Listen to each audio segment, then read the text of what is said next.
Imagine a realm of eternal midnight, a place where the sun has never penetrated in the entire 4.5 billion year history of our planet. 200 million years ago, on an ordinary morning in the Jurassic period, the surface of the Panthalassic Ocean glittered under a younger, harsher sun. But beneath the waves, plunging down past the twilight zone and into the abyssal plains, the environment was almost exactly as it is today. The deep ocean is the ultimate time capsule of Earth, a vast, freezing, crushing expanse that covers over 70% of our globe, yet remains more alien to us than the barren craters of the moon. It is a world governed by pressure so immense it would crush a modern nuclear submarine like a discarded aluminum can, and bathed in a darkness so absolute that the only light comes from the ghostly bioluminescent pulses of the creatures that call it home. We look up at the stars and assume that the greatest mysteries of existence lie in the cold vacuum of space, separated from us by millions of light years. We forget that an alien universe exists right here on our own planet, a universe where the normal rules of terrestrial biology are suspended, and where time itself seems to move at a glacial, geological pace. Before we dive deeper into the shadows of this ancient world, I want to take a brief moment to welcome you.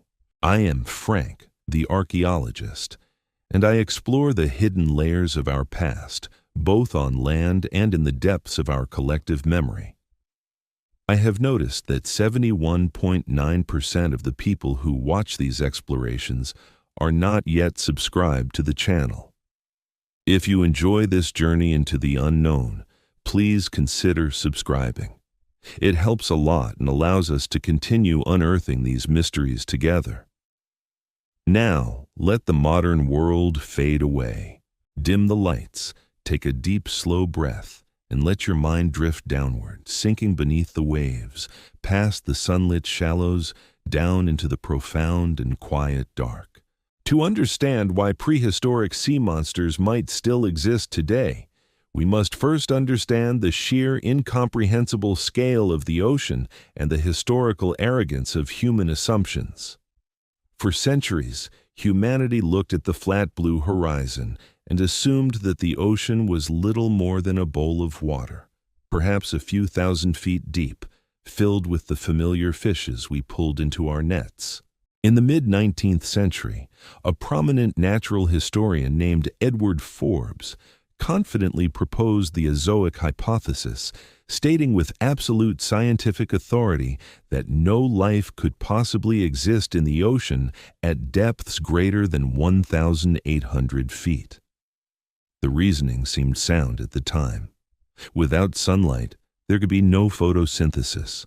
Without photosynthesis, there could be no plant life. And without plant life, the foundation of the food web was missing. Furthermore, the immense pressure and freezing temperatures were deemed incompatible with complex biological processes.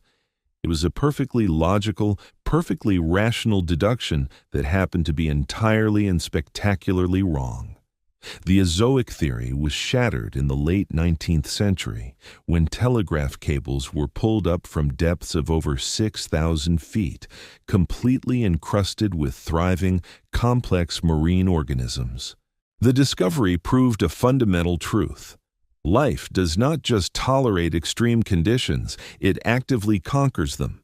It finds a way to exploit every conceivable ecological niche, adapting to environments that seem completely hostile to survival. This brings us to a crucial scientific reality about the deep ocean. It is the most stable habitat on the entire planet. While the surface of the Earth has been violently reshaped over hundreds of millions of years by tectonic collisions, massive volcanic eruptions, shifting ice ages, and devastating asteroid impacts, the deep ocean has remained remarkably insulated from these catastrophic changes. When an asteroid the size of a mountain slammed into the Yucatan Peninsula 66 million years ago, releasing the energy of 100 million nuclear weapons and vaporizing billions of tons of rock, the terrestrial ecosystems were plunged into a year-long twilight of ash and freezing temperatures. 3/4 of all plant and animal species on land were wiped out in a geological instant. But down in the abyssal plains, miles beneath the chaos, the shock waves were muffled. The temperature remained a constant frigid few degrees above freezing. The slow, steady rain of organic detritus from the dying surface world provided a temporary feast for the deep-sea scavengers. The abyss was and remains a sanctuary, a vault where the ancient biological history of our planet is locked away, protected from the violent fluctuations of the atmosphere above. If you were a massive marine predator capable of navigating these depths, the apocalypse that wiped out the terrestrial dinosaurs might have been nothing more than a passing storm.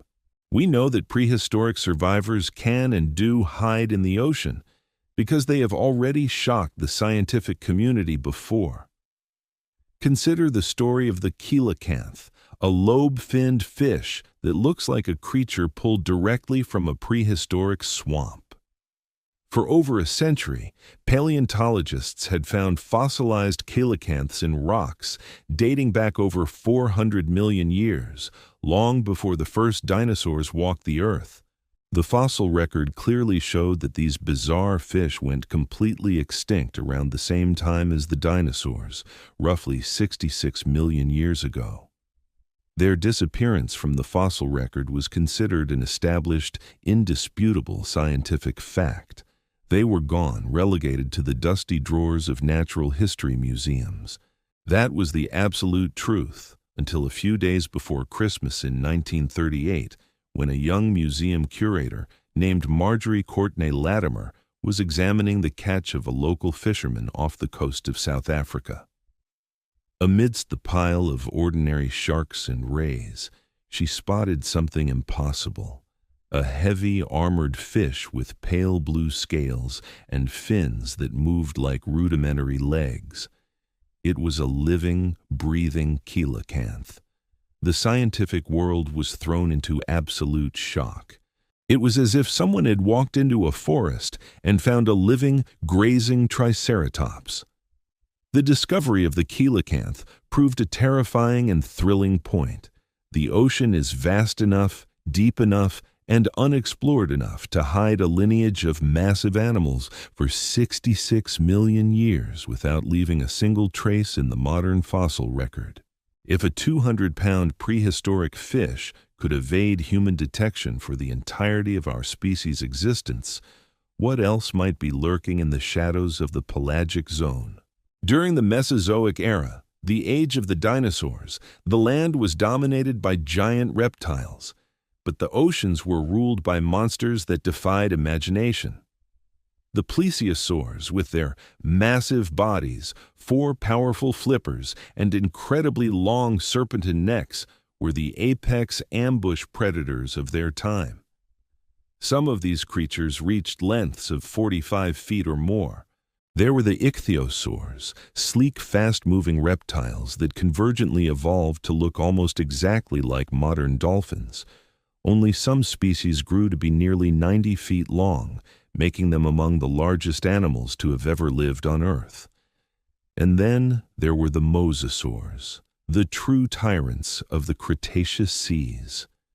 These were massive aquatic lizards, closely related to modern monitor lizards and snakes, equipped with double-hinged jaws and rows of conical, bone-crushing teeth.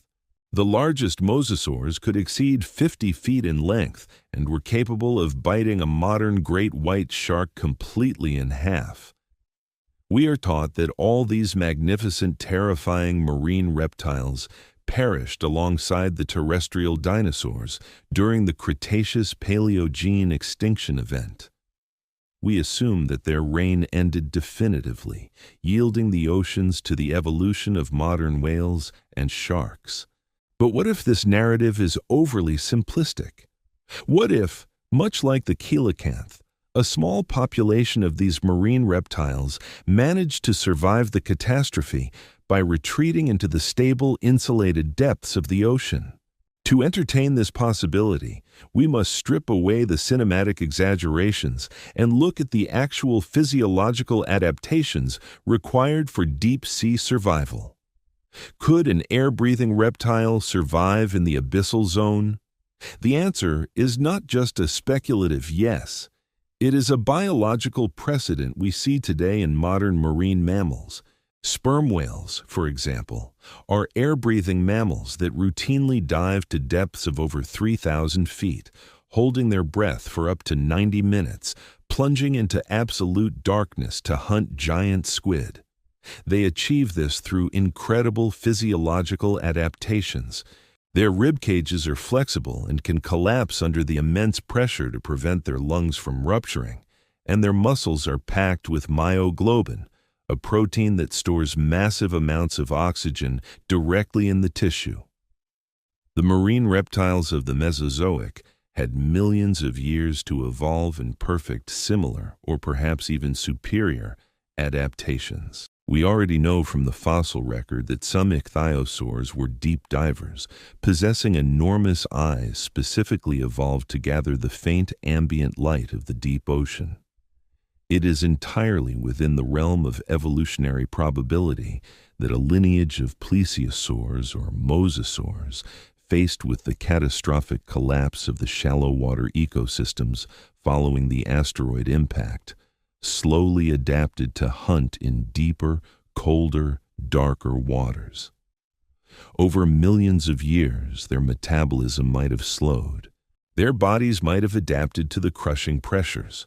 Their dependence on frequent trips to the surface for air might have been mitigated by the evolution of highly efficient oxygen storage systems, allowing them to remain submerged for hours, perhaps even days, entering a state of semi-torpor in the cold depths. When we try to imagine where such creatures could hide, we must look at the geography of the ocean floor, a landscape far more dramatic and complex than the continents above. The ocean floor is not a flat, sandy basin.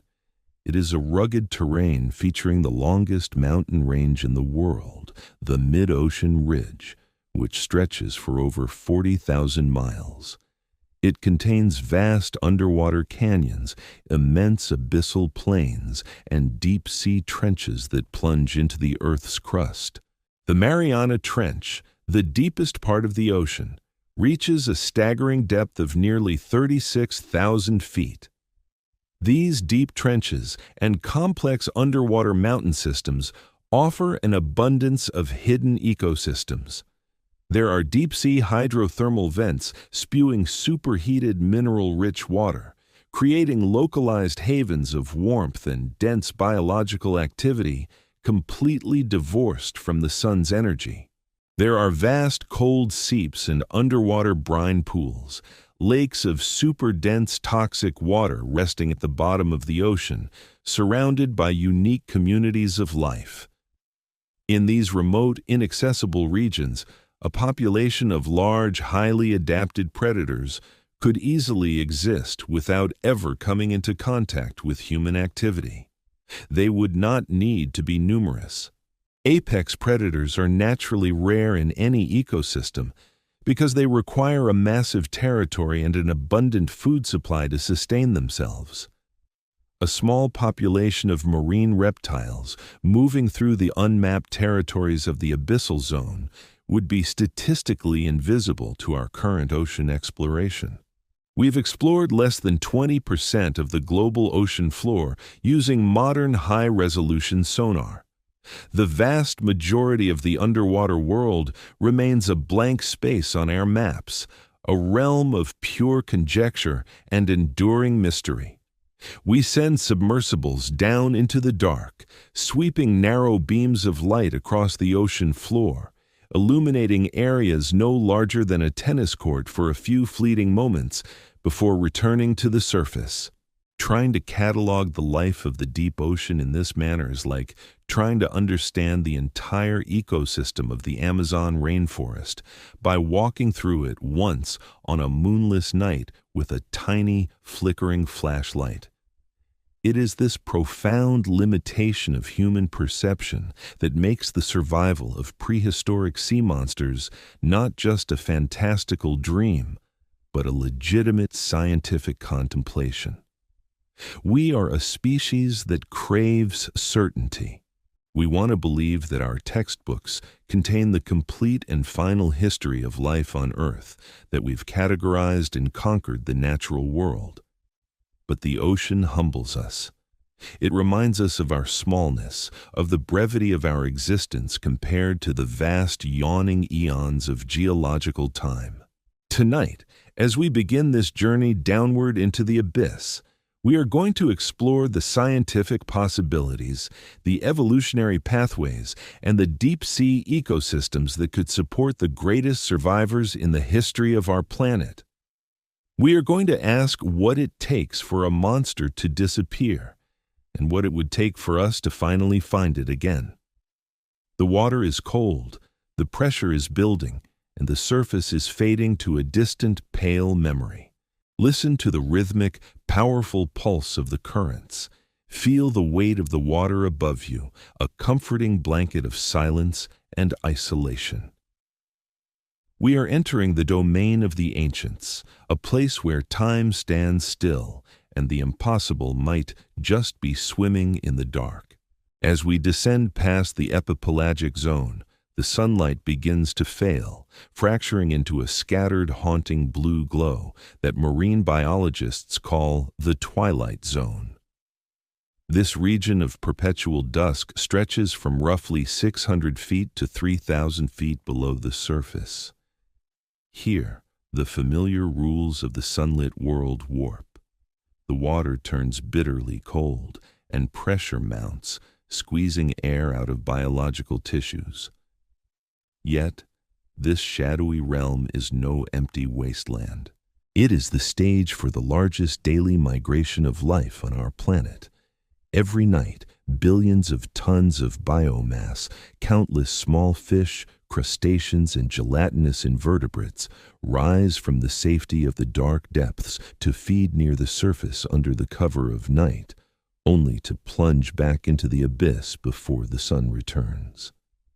This phenomenon is known as the deep scattering layer, a false bottom so dense with life that early sonar operators mistakenly believed they were charting the ocean floor. It is a river of living flesh, an inexhaustible food source that could easily sustain massive predators. If prehistoric marine reptiles survived the Cretaceous extinction, they would not need to hunt in the barren deserts of the deep. They would simply tap into this vertical migration. Before we follow this hypothetical predator deeper into the dark, I want to pause. I am Frank, the archaeologist, and my mission is to uncover the hidden truths of our world, from buried ruins to forgotten survivors in the abyss. I have noticed that 71.9% of the people who watch these explorations are not yet subscribed. Please consider subscribing. It helps immensely and ensures we can continue shining a light into the darkest corners of our planet's history. Now, let your mind return to the cold embrace of the deep ocean, where human eyes rarely venture. To understand how a giant prehistoric predator remains hidden, we must examine a modern detective story illustrating the ocean's capacity for concealment. For centuries, sailors returned with terrifying tales of massive tentacled beasts dragging ships beneath the waves. Science dismissed these as mariner hallucinations. That was until the mid-19th century, when scarred flesh and undigested beaks of enormous cephalopods were found in the stomachs of sperm whales. The giant squid, reaching over 40 feet, was finally acknowledged. Yet, despite knowing it existed, humanity did not capture a single photograph of a living giant squid in its natural habitat until the year 2004. It took until 2012 for the first video footage. Think about the profound implications of that timeline. Through the Industrial Revolution and lunar landings, one of the largest predators on the planet evaded our gaze simply by living a few thousand feet below the surface. And it is not alone. In 1925, scientists discovered the tentacles of a more massive species, the colossal squid. It is heavier and armed with swiveling hooks. Yet, a living colossal squid has never been filmed in its deep-water habitat. If animals of this immense size, which engage in titanic battles with sperm whales, can remain invisible to modern science, a surviving mosasaur hiding in the same trenches transforms from fantasy into statistical probability. The ocean does not yield its secrets easily. It swallows them in miles of impenetrable darkness. A Cretaceous marine reptile seeking refuge in the deep faces two monumental physical challenges: freezing temperatures and crushing pressure. Reptiles are traditionally ectothermic, relying on external environments to regulate body temperature. A traditional reptile would quickly freeze into lethal torpor in the abyss, but the monsters of the Mesozoic were not typical reptiles. Paleontologists believe that many, particularly fast-moving ichthyosaurs and massive mosasaurs, were gigantothermic. Gigantothermy is a phenomenon where an animal is so massive that its low surface area to volume ratio retains the metabolic heat generated by its muscles. We see this today in the leatherback sea turtle, a deep-diving reptile weighing over 2,000 pounds. It does not possess mammalian warm-bloodedness, yet it dives into freezing waters to hunt, maintaining a core temperature significantly higher than the water. Through immense bulk, specialized insulating fat, and a countercurrent heat exchange system in their blood, they conquer the cold. A surviving plesiosaur, isolated in the abyss for 66 million years, would have had ample time to perfect this. Evolution would ruthlessly favor the largest, most insulated individuals, transforming sleek surface hunters into massive, blubber-encased leviathans. They would move with deliberate, haunting slowness to conserve energy, their immense hearts beating only a few times a minute, drifting like ghost ships through the freezing currents. The second great hurdle is the crushing pressure, a force so violent it alters the chemistry of life. Pressure increases by 1 atmosphere for every 33 feet of water.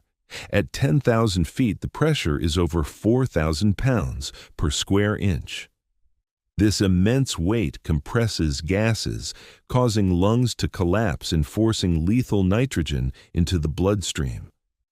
But evolution is the ultimate engineer. The sperm whale solves this by exhaling completely before a dive, collapsing its lungs to prevent nitrogen narcosis and storing oxygen directly in its muscles and blood. A deep-sea marine reptile would employ a similar, perhaps more radical strategy. Certain modern reptiles, like Pacific sea snakes, can absorb significant oxygen directly through their skin.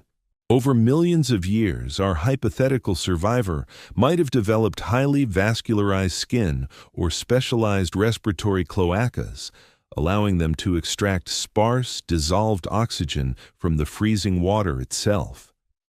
Their bones, rather than being dense like shallow water dwellers, might have evolved to be porous and filled with spongy, lipid-rich marrow, making them neutrally buoyant.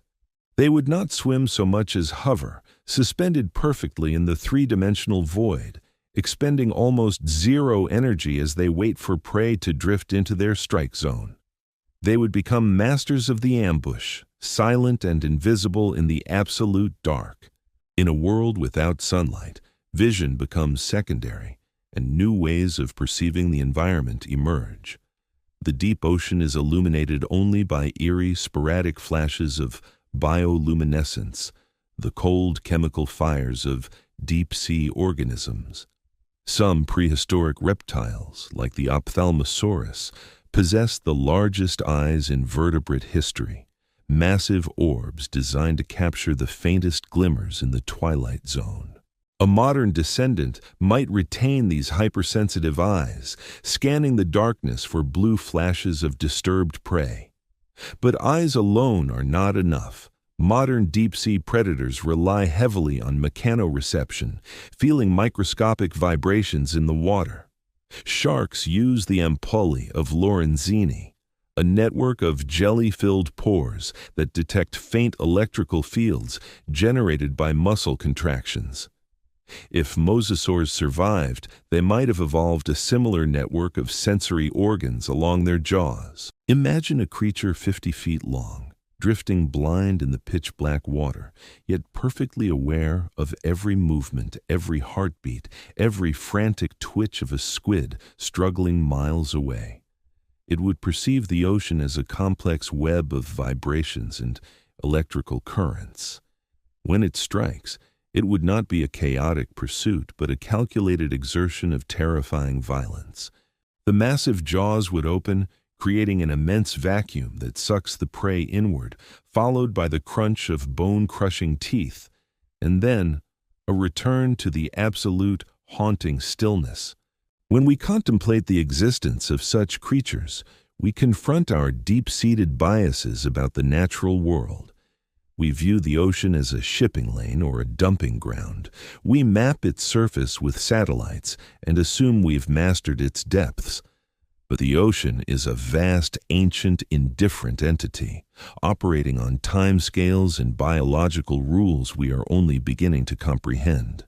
The idea that a lineage of massive prehistoric reptiles could be living out their lives in the crushing dark, unaware of the human civilization covering the continents, is deeply unsettling to our anthropocentric worldview. It decenters us. It reminds us that we are merely recent guests on a planet that has hosted magnificent, terrifying forms of life for eons. But in that decentering, there is a profound sense of liberation and peace. You do not need to understand every mystery of the ocean to appreciate its majesty. You do not need to conquer the abyss to find comfort in its enduring permanence. The world is vastly older and more complex than our daily anxieties. As you lie there, feeling the steady rhythm of your breathing, let it synchronize with the slow, eternal tides of the ancient ocean. Picture the great dark forms drifting peacefully in the freezing depths, perfectly adapted, hidden, living out their millions of years in the quiet embrace of the dark. The surface storms rage, and human history unfolds in a frantic blur, but down in the deep, everything is calm. Let the darkness of the abyss wash over you, a comforting weight shielding you from the waking world. To truly comprehend the environment these ancient survivors would inhabit, we must fundamentally alter our understanding of the senses. As terrestrial creatures, we are overwhelmingly visual. Our entire reality is constructed by light bouncing off surfaces, entering our pupils, and being decoded by our brains. When the light fades, our world shrinks, and we feel a primal instinctive vulnerability. But in the deep ocean, vision is an expensive luxury, an unreliable and often completely useless physiological tool. Below 3,000 feet, where the last scattered photons of sunlight are entirely extinguished by the crushing weight of the water column, a new primary sense takes absolute dominance. In the abyss, life is defined not by light, but by vibration. It is defined by sound. Water is an extraordinary medium for acoustic transmission. It is nearly 800 times denser than the air we breathe, which means that sound waves travel through it at approximately 3,300 feet per second, more than 4 times faster than they travel through our atmosphere. But it is not just the sheer speed that is remarkable. It is the staggering distances over which sound can propagate in the deep ocean. This brings us to one of the most fascinating and least understood physical phenomena on our planet, the deep sound channel, also known scientifically as the SOFAR channel, which stands for sound fixing and ranging. The SOFAR channel is a specific horizontal layer of water, usually situated between 2,000 and 4,000 feet below the surface, where the speed of sound reaches its absolute minimum. Because sound waves naturally bend toward regions where they travel the slowest, any acoustic energy generated within this channel becomes effectively trapped. It bounces back and forth between the warmer water above and the denser, higher pressure water below, channeling horizontally across entire ocean basins with incredibly little loss of acoustic energy. Before we dive deeper into the implications of this global underwater acoustic network, I want to take a brief moment to speak with you directly. I am Frank, the archaeologist, and my true passion is unearthing the obscured narratives of our world, piecing together the fragments of the past to understand the mysteries of our present. I have noticed that exactly 71.9% of the people who watch these explorations have not yet subscribed to the channel. If you find peace and intellectual stimulation in these journeys, please take a second to subscribe. It helps immensely and allows us to continue delving into these profound mysteries together. Now, let your awareness sink back into the cold, pressurized embrace of the deep ocean, where the echoes of the ancient world still reverberate in the dark. During the height of the Cold War, military engineers realized the strategic potential of this deep sound channel. They deployed a vast, highly classified network of underwater hydrophones, known as the Sound Surveillance System. The objective was purely military, to listen for the faint telltale mechanical hums of submarines moving through the deep ocean. These arrays were incredibly sensitive, capable of detecting the rotation of a submarine propeller from hundreds, sometimes thousands of miles away. But as the military acoustic technicians sat in their windowless rooms, listening to the intercepted feed of the global ocean, they heard far more than just the mechanical grinding of human engineering. The hydrophones captured a symphony of the deep, a chaotic cacophony of biological noises that defied immediate scientific explanation. They heard the melancholic, ultra-low-frequency moans of massive baleen whales, sounds so deep and powerful that they could travel from the coast of California all the way to the Aleutian Islands in Alaska. They heard the rapid, percussive clicks of predators hunting in the pitch-black trenches. But occasionally, the acoustic arrays picked up something else entirely. They recorded sounds of such immense magnitude and bizarre frequency profiles that marine biologists were left completely baffled. The most famous of these acoustic anomalies occurred in the summer of 1997. Researchers operating the decommissioned military arrays detected an ultra-low-frequency, extremely powerful underwater sound. It was traced to a remote, desolate region in the South Pacific Ocean, far off the southern coast of South America. The sound rose rapidly in frequency over about 1 minute, and it was recorded by multiple autonomous hydrophones spaced over 3,000 miles apart. The researchers dubbed it the bloop. For years, the origin of the bloop remained one of the greatest mysteries of modern oceanography. The audio profile of the sound bore a striking, chilling resemblance to the vocalizations of living marine animals. However, the sheer acoustic power required to generate a sound loud enough to be heard clearly across 3,000 miles of ocean was staggering. It was calculated that if the bloop were biological in origin, the creature that produced it would have to be exponentially larger than a blue whale, which is currently recognized as the largest animal to have ever existed on Earth. while later analysis suggested that the bloop was most likely the sound of a massive ice quake, an iceberg cracking and calving in the Antarctic.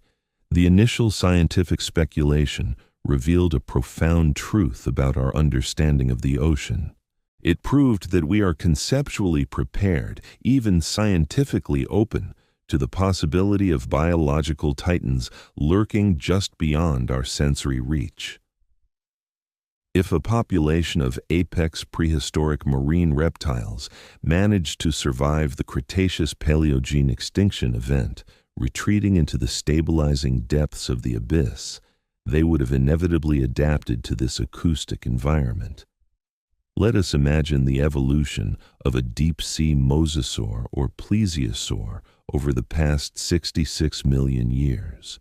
In a world devoid of light, where visual displays for mating, territorial defense, or coordinated hunting are entirely useless, communication must become entirely auditory. The skull of a mosasaur, already massive and heavily built in its Cretaceous ancestors, might have evolved specialized cavernous resonance chambers. Much like the complex acoustic melons in the heads of modern sperm whales, or even the elaborate crests of the terrestrial hadrosaurs that may have been used to produce low-frequency booming calls, these chambers could be designed to amplify and project ultra-low-frequency sound waves directly into the SOFAR channel. These would not be sounds that a human ear could easily perceive. They would be infrasonic, pitched so low that they would be felt rather than heard, a deep rhythmic vibration that resonates in the calcium of the bones before it ever registers in the auditory cortex of the brain. Picture this hypothetical survivor in its element. It is a creature of immense bulk, perhaps 80 feet long, its thick armored skin a mottled dark slate gray to blend perfectly with the eternal midnight. It hovers entirely motionless in the freezing water column at a depth of 4,000 feet, perfectly buoyant thanks to its lipid-filled bones, conserving its precious metabolic energy. Its massive heart beats only once every 2 or 3 minutes. It is a solitary predator, requiring a vast expanse of the ocean to support its dietary needs. In the traditional terrestrial sense, it is entirely alone, separated from the nearest member of its species by hundreds, perhaps thousands of miles of freezing, pressurized water. Yet, in the acoustic realm of the deep ocean, it is never truly isolated. Deep within its massive, heavy skull, dense muscles contract against specialized internal air sacs, generating a slow, powerful, infrasonic boom. The sound wave leaves the creature's body and enters the deep sound channel. It travels outward in a widening acoustic ripple, cutting through the dense water at 3,300 feet per second. It passes over unmapped abyssal plains, skirts the jagged peaks of underwater mountain ranges, and echoes through the deep, lightless oceanic trenches. Hours later, and a continent away, another member of its ancient species feels the faint, unmistakable vibration of that call against its jawbone. This acoustic mode of existence fundamentally alters the perception of time and space. For these deep-sea leviathans, a conversation is not a rapid, immediate exchange of information, but a slow, geological dialogue spanning days and bridging entire ocean basins. A mating call might take hours to reach its intended recipient, and the corresponding response might take just as long to return. Their entire experience of the world is stretched, slowed down to a majestic glacial pace that perfectly mirrors the stable, unchanging environment of the deep ocean. They do not experience the frantic, sun-driven diurnal cycles of the surface world. They are completely unaffected by the shifting seasons, the changing weather patterns, or the violent geological upheavals that continually reshape the terrestrial continents above them. They exist in a state of quiet suspended animation, a permanent echoing twilight where millions of years blur into a single, continuous, dark present. This is the ultimate sanctuary. By surrendering the light of the sun, they gained a form of biological eternity. They traded the vibrant, chaotic, and highly vulnerable shallow seas for the dark, freezing, but absolute and uncompromising security of the abyss. The discovery that a massive asteroid impact killed the terrestrial dinosaurs was a profound shock to our understanding of biological destiny. It proved that evolution is not a steady, predictable march toward a predetermined pinnacle, but a chaotic, highly contingent process where survival often depends on sheer arbitrary luck. The dinosaurs were not evolutionary failures waiting to be replaced. They were an evolutionary triumph of staggering proportions, dominating terrestrial ecosystems for over 165 million years. They filled every conceivable ecological niche and showed absolutely no signs of decline before the impact. Their sudden, violent demise reminds us of our own terrifying fragility in the cosmos. Yet, the possibility that their marine counterparts evaded this apocalyptic fate by retreating into the deep ocean offers a very different kind of philosophical revelation. It suggests that life possesses an incredible, almost terrifying resilience. It suggests that the Earth is vast enough to harbor parallel histories, alternative timelines that diverged 66 million years ago and have continued to unfold simultaneously, separated only by a few vertical miles of crushing, freezing water. The deep ocean is the ultimate biological archive, a living museum where the deep past is not buried in compressed layers of stone, but swims freely, powerfully, in the cold dark. There is something deeply comforting in the contemplation of this slow, hidden, acoustic existence. We humans live our lives at a frantic, exhausting pace. We are constantly bombarded by visual stimuli, by the endless noise of our technological civilization, by the relentless heavy pressure of time passing, of personal deadlines, of rapid historical shifts, and immediate, terrifying crises. We measure our short lives in years and days, fretting over the microscopic, fleeting details of our brief existence. But miles beneath the turbulent, sunlit surface of our anxieties, the ocean continues its slow, rhythmic breathing. The ancient survivors, the silent ghosts of the Mesozoic era, drift through the quiet dark, completely unbothered by the human drama unfolding far above them. Their reality is a reality of immense patience, of slow, powerful heartbeats, of deep resonant sounds traveling across the globe in a dense medium that touches all the shores of the world. They do not know we exist, and they do not care. As you lie there, preparing to cross the quiet threshold into sleep, allow your own perception of time to stretch and slow down. Disconnect from the frantic, rushing rhythm of the surface world. Imagine the sensation of being perfectly buoyant, suspended entirely in a limitless dark medium where gravity loses its absolute, heavy hold. Feel the chilling, comforting weight of the water, a gentle, omnipresent pressure that holds you completely secure. Listen in your mind's ear for the slow, low-frequency pulse of the deep ocean. It is not a sound of danger, but a sound of profound, ancient continuity. It is the steady heartbeat of a planet that has endured unimaginable catastrophes and continued to foster magnificent, complex life in the dark. The monsters of the deep are not the terrifying, ravenous beasts of cinematic nightmares. They are masterpieces of deep time adaptation, beautiful creatures that have found a way to exist in absolute harmony with the most extreme environment on Earth. They do not need us to find them. They do not need us to name them or catalog them or understand their physiology. Their existence is validated simply by their magnificent endurance. Let the realization of their hidden, echoing world be a source of profound intellectual liberation and deep, settling peace. Embrace the quiet indifference of the abyss and let yourself drift into the dark. To truly grasp the reality of an existence permanently exiled to the deepest, most inaccessible regions of the ocean, we must fundamentally dismantle our terrestrial expectations of an ecosystem.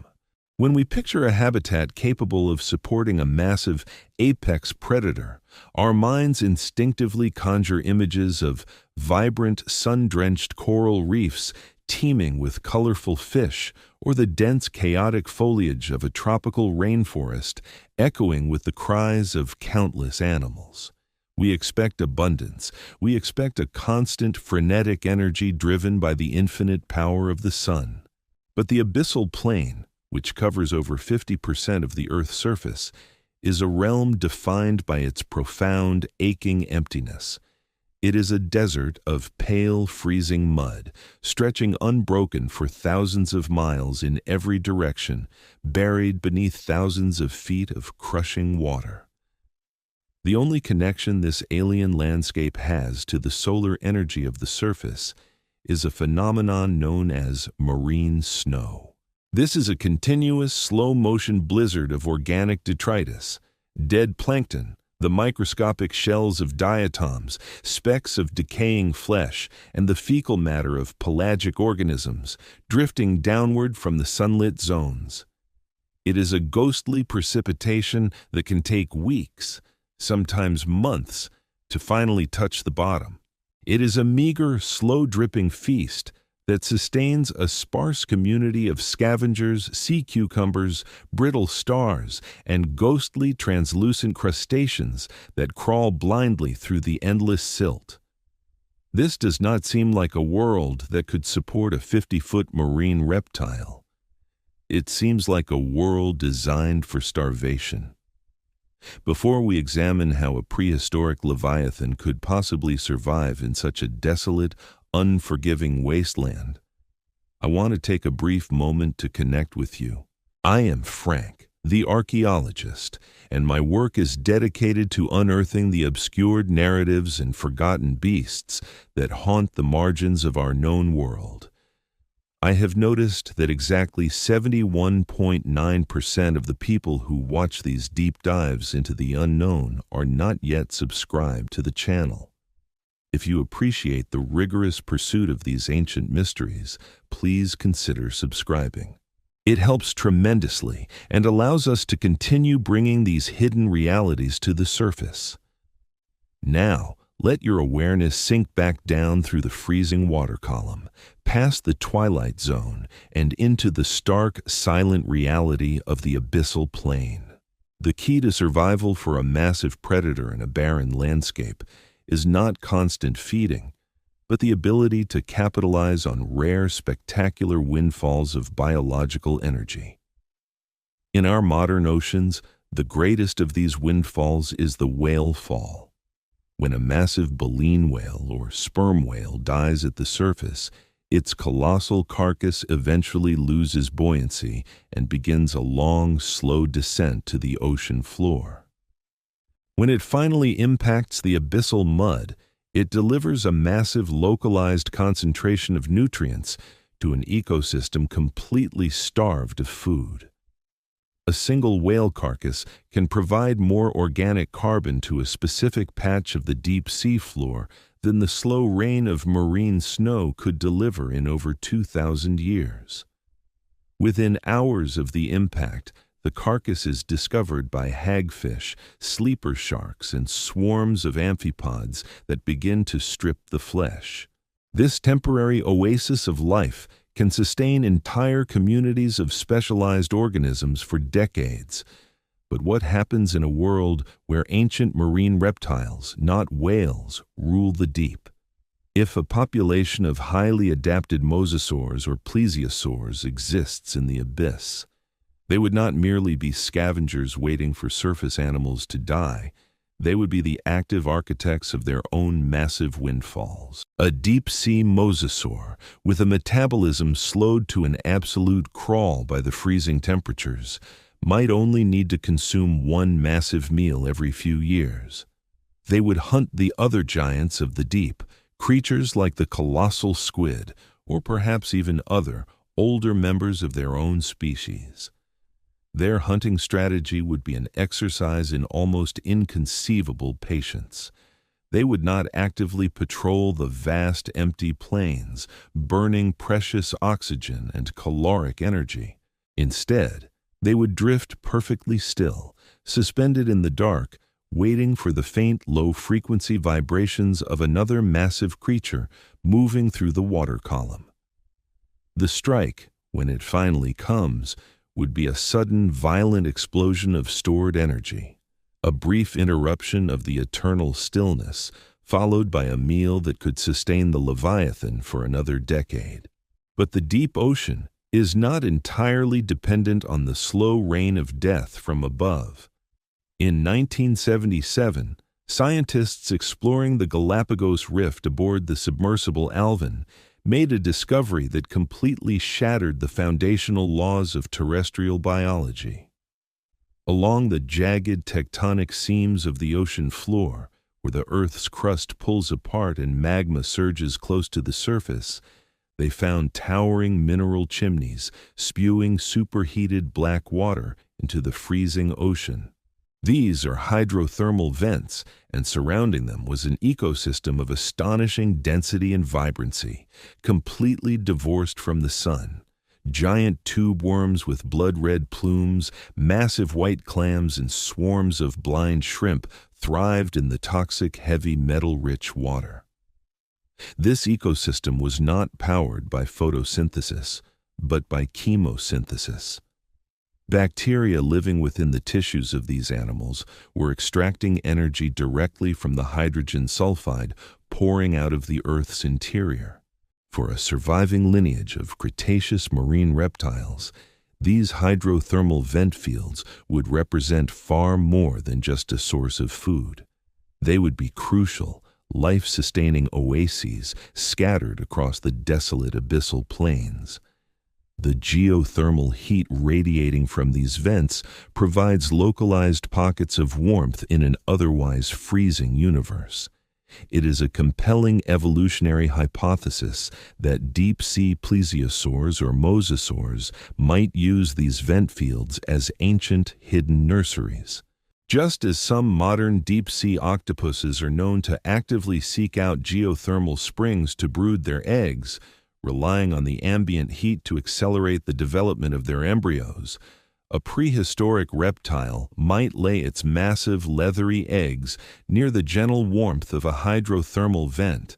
The young, hatching into the pitch-black abyss, would find immediate sustenance in the dense chemosynthetic communities surrounding the chimneys, feeding on crabs and giant clams before growing large enough to venture out into the vast open plains.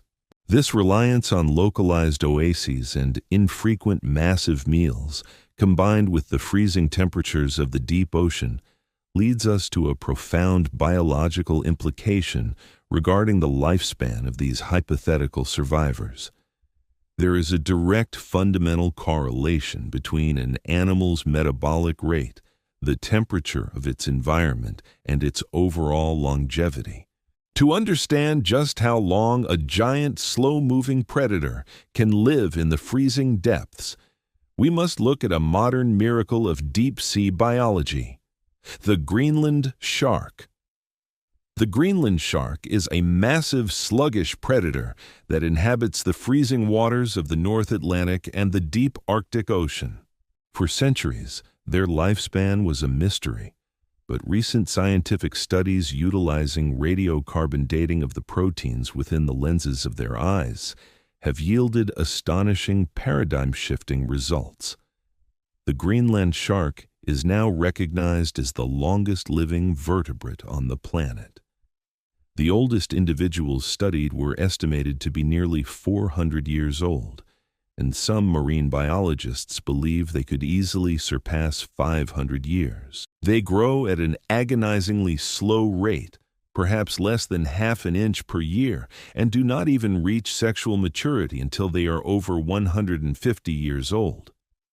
Their existence is stretched over centuries, their internal biological clocks ticking at a fraction of the speed of animals living in the warm, sunlit shallows.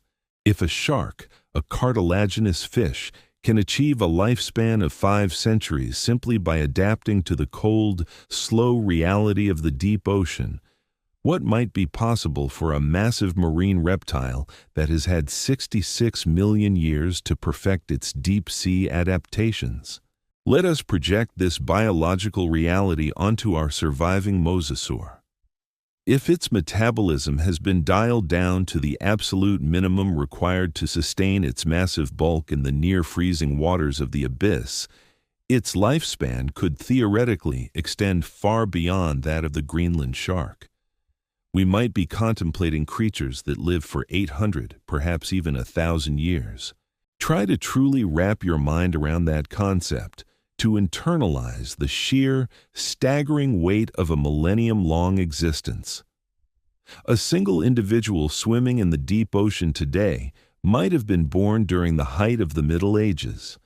It might have reached its slow, lumbering maturity while the Renaissance was sweeping across Europe, and it might have mated for the first time while the Industrial Revolution was blackening the skies of the surface world.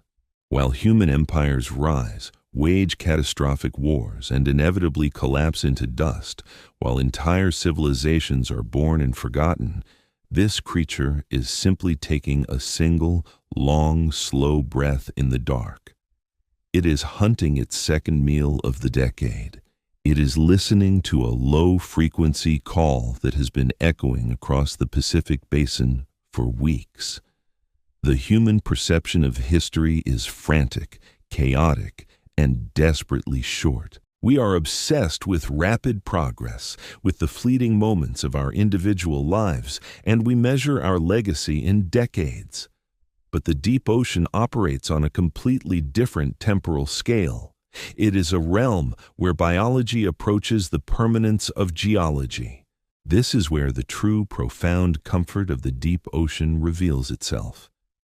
The existence of a 1,000-year-old Leviathan hiding in the abyss completely dismantles our anthropocentric obsession with human supremacy.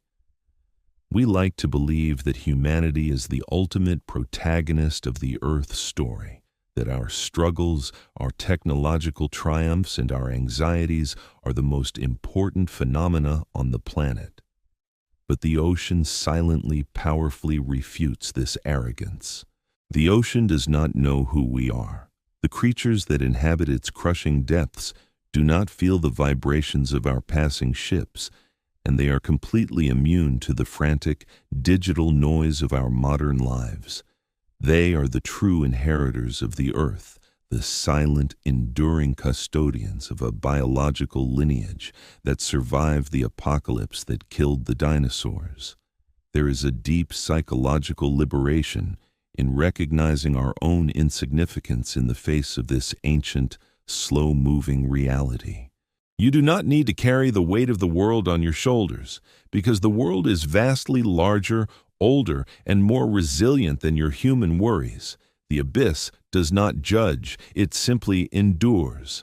As you lie there, let the frantic ticking of your internal clock slow down to match the glacial, patient rhythm of the deep sea. Imagine a creature of immense power and ancient lineage, suspended perfectly in the cold, dark water, its massive heart beating a slow, steady rhythm of survival. Boom. Pause. Boom. Pause. It has all the time in the world. It is in absolutely no rush, and neither are you. Let the heavy, comforting blanket of the pressurized darkness wrap around you, shielding you from the chaotic light of the surface. Sink into the silence. Drift with the slow, ancient currents. Let the mysteries of the deep ocean lull your conscious mind into a state of profound, undisturbed peace. The boundary between the sunlit surface of our world and the eternal freezing midnight of the abyssal deep is not a solid wall. It is a slow, imperceptible fading of light and a steady accumulation of crushing pressure. Most of the time, this acts as a perfect, impenetrable quarantine. But the ocean is a violently dynamic system. Massive underwater currents sweep across the globe, creating powerful regions of upwelling where cold, nutrient-rich waters from the abyss are forced toward the surface. In these rare, turbulent zones, the absolute quarantine of the deep ocean is occasionally breached. It is here that the impossible sometimes washes up onto the shores of human reality, forcing us to confront the terrifying depth of our own ignorance. Before we examine one of the most famous of these haunting biological anomalies, a case that captivated the globe, I want to take a brief moment to speak with you directly. I am Frank, the archaeologist, and my life is dedicated to examining the fragmented evidence of the past. I have noticed that exactly 71.9% of the people who watch these deep dives into the unknown are not yet subscribed to the channel. If you appreciate the rigorous pursuit of these ancient mysteries and the peace found in deep contemplation, please consider subscribing. It helps tremendously and allows us to continue bringing these hidden realities to the surface. Now, let your mind drift away from the comforting certainty of dry land and return to the unpredictable boundary where the deep ocean meets the light. To understand how desperately we want the ancient world to still be alive, we must look at a morning in April of 1977. A Japanese commercial fishing trawler named the Zuio Maru was operating off the eastern coast of New Zealand. The crew was dragging heavy nets at a depth of nearly 1,000 feet. When the massive winches hauled the dripping net onto the deck, the fishermen found a colossal putrid carcass weighing roughly 4,000 pounds. The stench of deep aquatic decay immediately sickened the crew. But it was the impossible, terrifying anatomy of the rotting beast that caused a global sensation. As they hoisted the massive carcass, they stared in absolute disbelief. The creature had a small reptilian head perched at the end of a long serpentine neck. Its torso was massive and barrel-shaped, flanked by 4 distinct flippers, and it ended in a long, tapering tail. It measured nearly 32 feet in length. To anyone with passing knowledge of paleontology, the creature hanging from the crane looked exactly like a plesiosaur. It looked like a monster dead for 66 million years, caught fresh from the South Pacific. The captain, fearing the liquefying carcass would contaminate his catch, ordered it dumped back into the ocean. But an executive on board named Michihiko Yano, acting with frantic foresight, took several photographs and collected small tissue samples from its rotting flippers. When the Zuio Maru returned to port and those photographs were published in newspapers around the globe, they ignited a massive, unprecedented firestorm of scientific controversy. The images were hauntingly clear, a classic 4-flippered sea monster silhouetted against the gray sky. Prominent marine biologists initially declared it a surviving plesiosaur, a living fossil that would completely rewrite biological history. The Japanese government even issued a commemorative postage stamp, but the methodical grind of actual science eventually provided a sobering explanation. When biochemists analyzed the tissue samples, they discovered the protein structures consisted primarily of elastoidin, a specific type of collagen found exclusively in the connective tissues of sharks. The creature was not a plesiosaur. It was the heavily decomposed carcass of a basking shark, the second largest fish in the modern ocean, capable of reaching over 40 feet. When a basking shark dies and decays, its anatomy undergoes a highly deceptive transformation. The heavy lower jaw and massive gill arches rot and fall away first. What remains is the long, narrow brain case and exposed spinal column, which looks exactly like a reptilian neck. The frayed pectoral and pelvic fins resemble the four paddles of a marine reptile. This specific process of decomposition has created faux plesiosaurs for centuries, fueling legends of sea serpents. The Zuyo Maru incident was a profound, crushing disappointment to cryptozoologists, historians, and dreamers everywhere who longed for a connection to the prehistoric past. The definitive scientific ruling seemed to slam the door shut on surviving prehistoric reptiles. But if we look deeper, the true significance is the psychological and physical reality the deep ocean continually forces upon us. The fundamental truth is that the ocean can sustain a 40-foot filter-feeding behemoth like the basking shark, an animal we still know vanishingly little about, proving the sheer biomass required to feed a leviathan exists in the pelagic zones. The incident reminds us the ocean is a graveyard of giants, occasionally throwing its dead into the light, but for every carcass that washes ashore, thousands die silently in the dark. When a creature dies in the abyss, it doesn't float. The crushing pressure squeezes the buoyant gases from its tissues, and it sinks like a stone to the abyssal plain, recycled quickly by scavengers. If a surviving population of mosasaurs exists, their bodies would never reach the surface. Their bones would be swallowed by the pale mud of the ocean floor, completely hidden from human eyes, slowly fossilizing in the dark over millions of years. The absence of floating plesiosaur carcasses is merely proof of the ruthless, efficient physics of deep-sea death. To find a living survivor, we must peer into the deepest geographical features on our planet, the Hadal Zone. Named after Hades, the ancient Greek god of the underworld, the Hadal Zone represents the deepest trenches in the ocean, plunging from 20,000 feet down to nearly 36,000 feet. These trenches are not merely valleys, they are massive, violent scars in the Earth's crust, formed by tectonic subduction, where one continental plate grinds beneath another.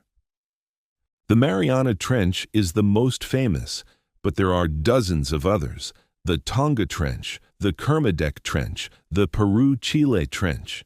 These deep V-shaped canyons are the most isolated habitats on Earth. Separated from each other by thousands of miles of shallower ocean floor, they create a geographical isolation far more profound than any island chain.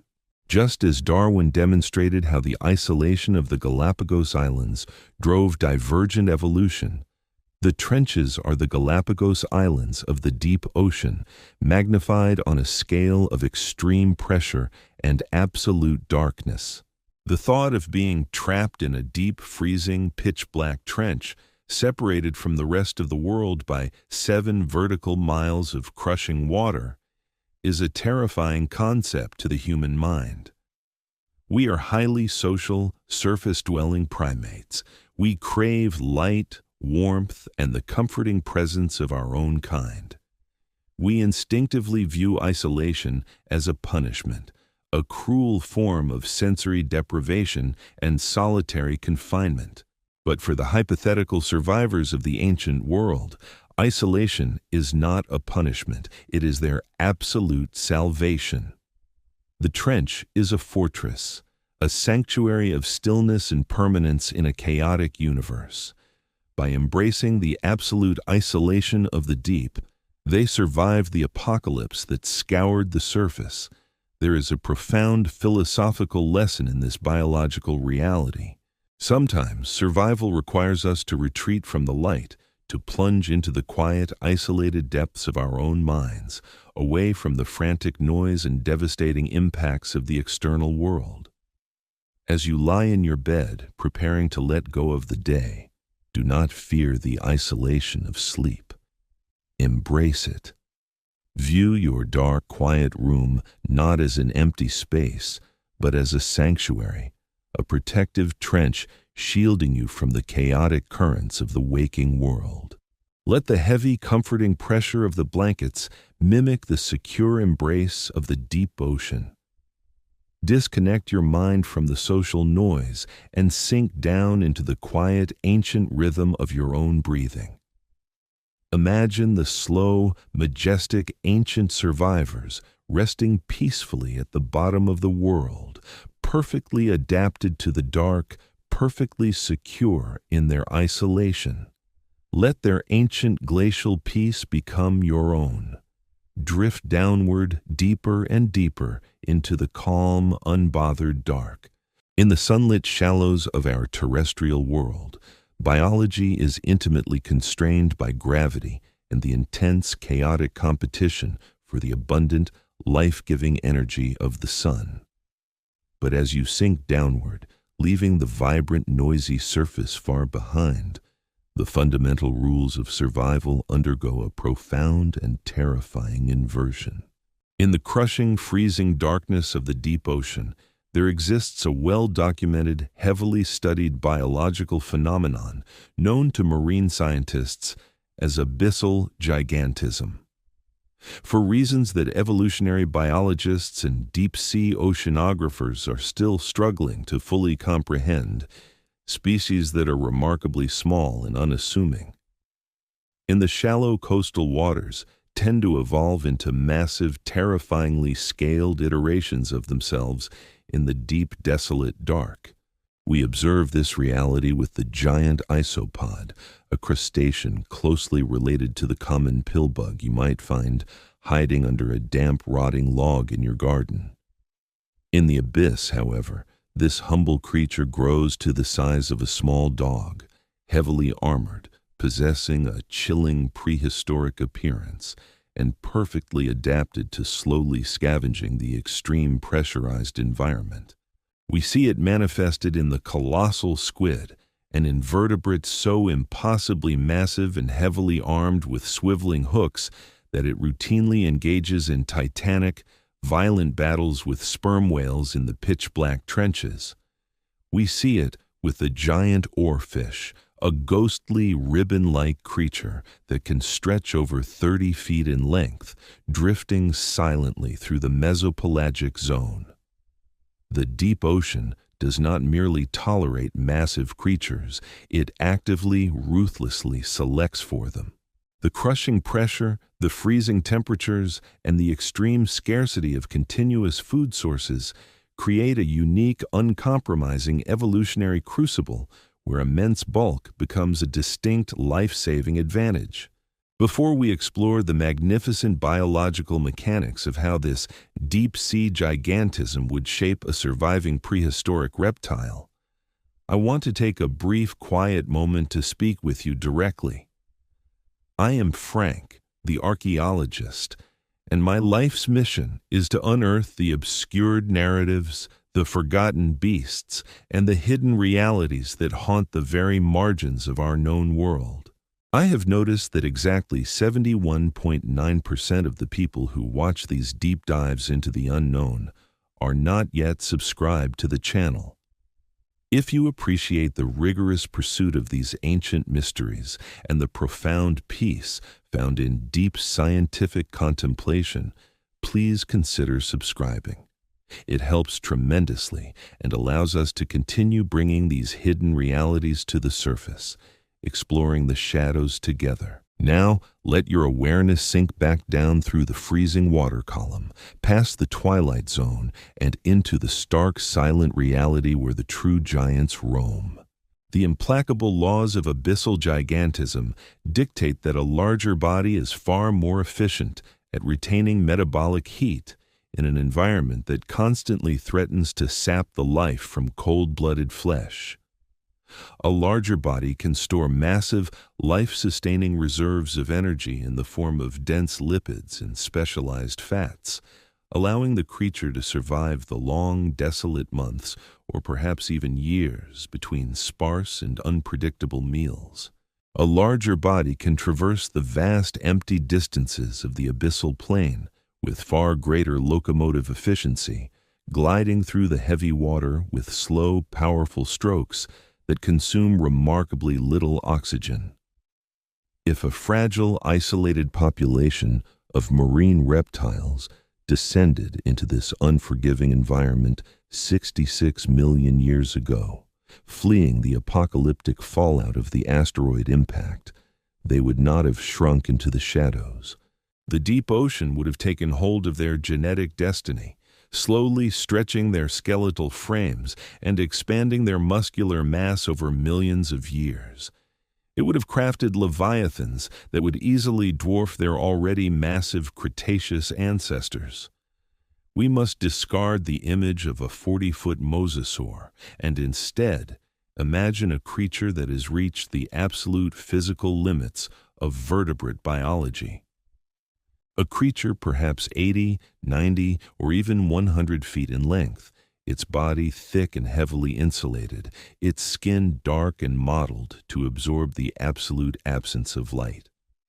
It would be a monument to survival, a mountain of dark flesh moving with the slow, deliberate grace of a drifting continent. To comprehend the daily existence of such a magnificent, terrifying survivor, we must explore the incredibly bizarre geography of the ocean floor.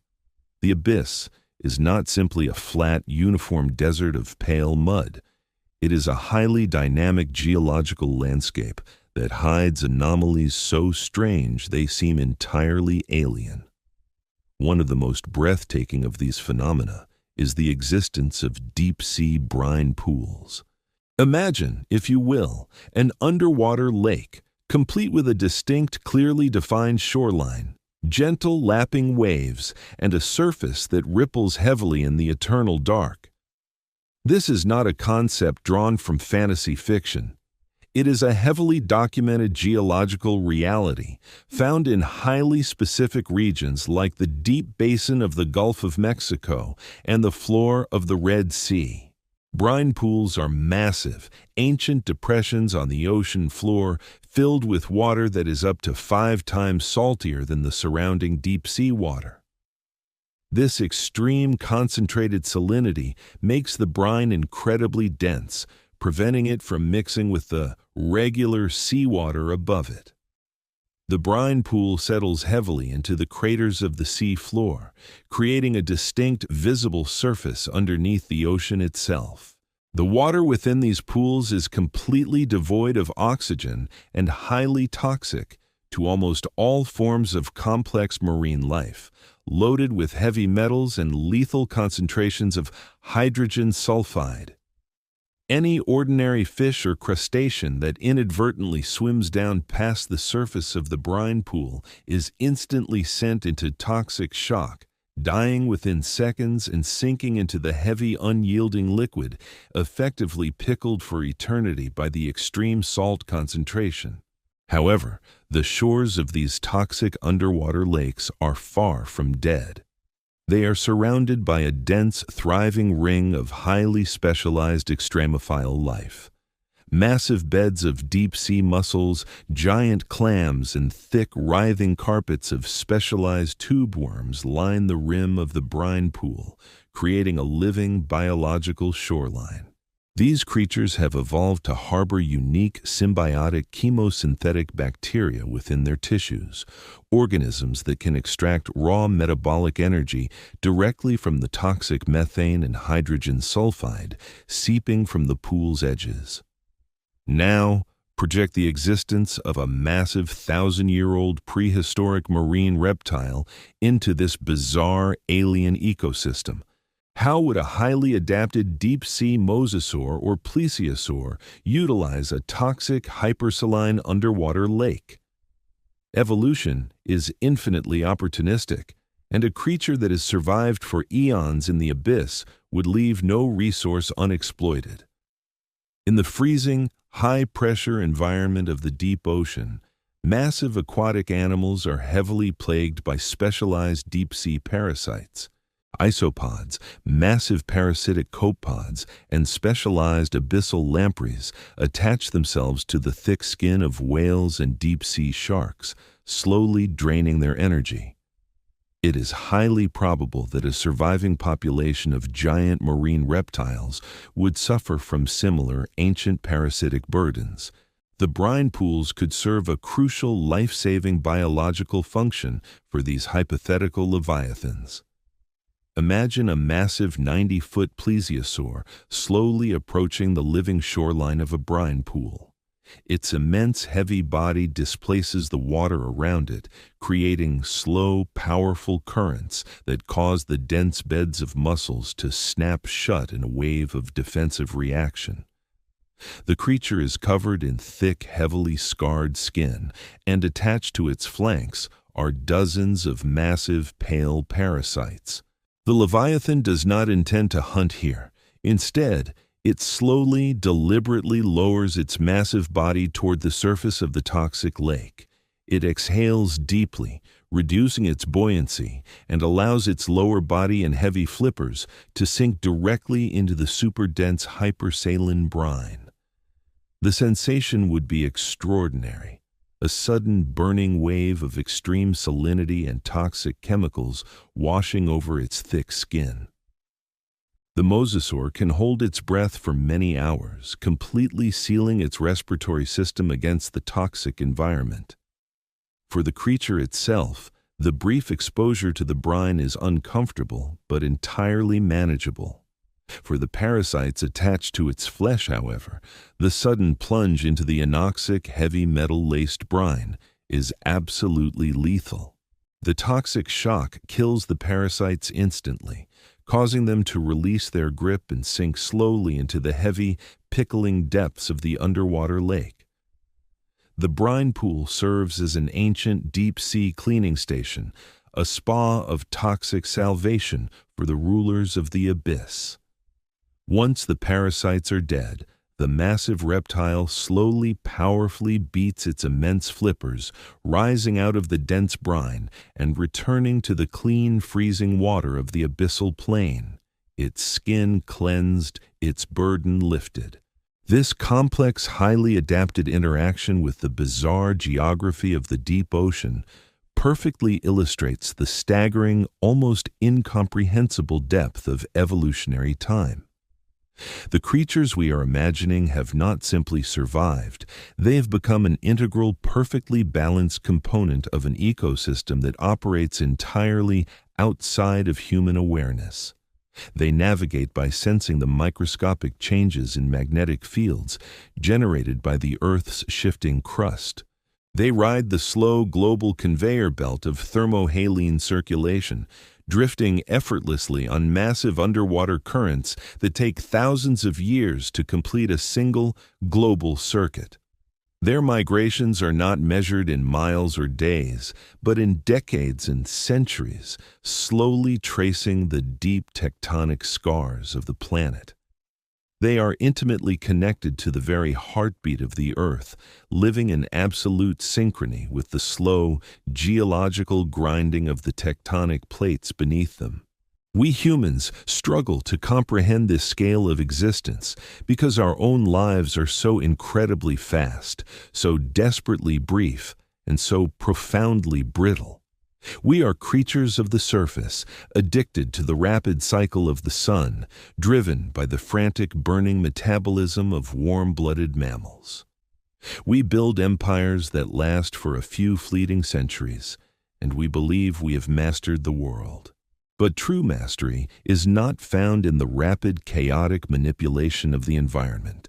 True mastery is the quiet, perfect integration into the eternal systems of the planet.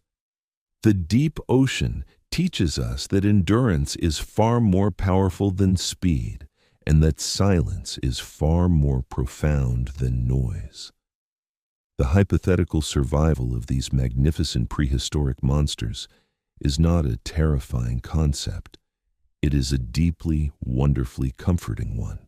It means that the Earth is vast enough to keep its most magnificent secrets completely hidden from our arrogant, probing eyes. It means that there are still places on this planet that are entirely wild, completely untamed, and perfectly preserved in a state of ancient, uninterrupted grace. As you lie there, let the frantic, rapid ticking of your terrestrial mind begin to slow. Let go of the anxieties of the bright, noisy surface world. Those worries are small, fleeting, and ultimately insignificant in the face of the deep geological time that governs the abyss. Imagine the heavy, comforting weight of the ocean pressing gently against you, a protective blanket of absolute silence and profound dark. You are safe here. You are completely isolated from the demands of the day. Listen, in your mind, to the slow, powerful, ancient heartbeat of the deep ocean. Boom.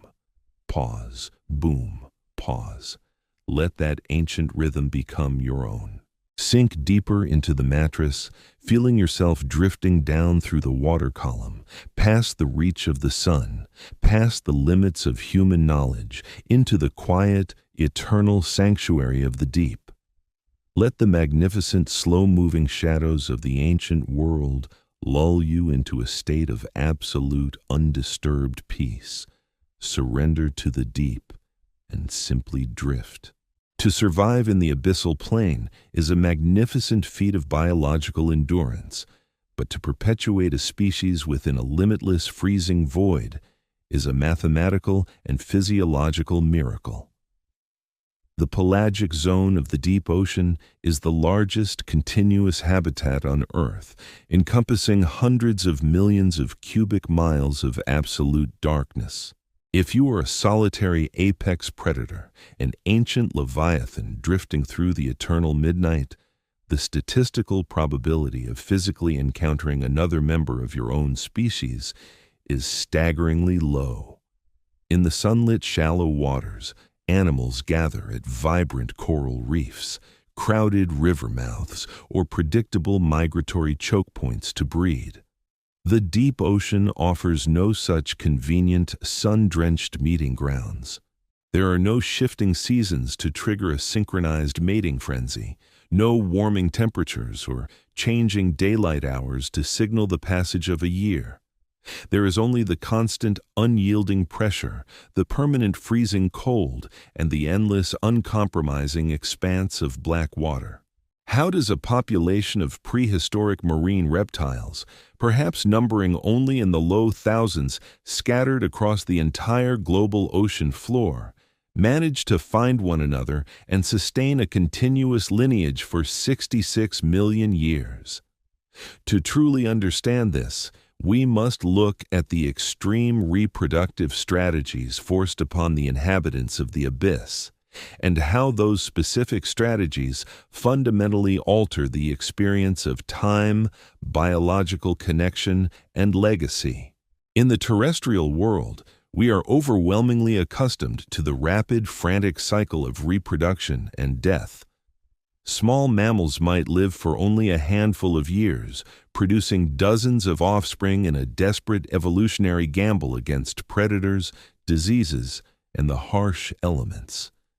Even the larger mammals of our world, like elephants or human beings, measure their generational turnover in mere decades. But the deep ocean ruthlessly punishes such frantic, high-energy exertion. In a highly resource-depleted environment where food is an extreme luxury, producing multiple offspring is a guaranteed death sentence for both the mother and the young. The abyss strongly favors a biological concept known as K-selection, carried to its absolute logical extreme. This survival strategy involves producing an incredibly small number of offspring, sometimes only a single individual, but investing a massive, staggering amount of metabolic energy, time, and biological resources into ensuring that single offspring survives to maturity. We see this profound, almost tragic maternal dedication in modern deep-sea creatures. In the year 2007, researchers piloting a remotely operated vehicle in the Monterey Canyon off the coast of California observed a deep-sea octopus clinging tightly to a sheer rocky outcrop, guarding a small clutch of translucent eggs. The researchers returned to that exact spot multiple times over the following years. For an astonishing 4.5 years, that mother octopus remained in that exact position, slowly starving to death in the freezing dark, refusing to leave her eggs for even a moment until they finally hatched.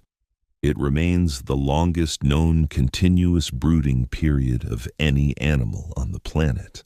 If a fragile, highly intelligent invertebrate can dedicate over half a decade to a single reproductive event, what would the gestation and birth cycle look like for a surviving Cretaceous marine reptile?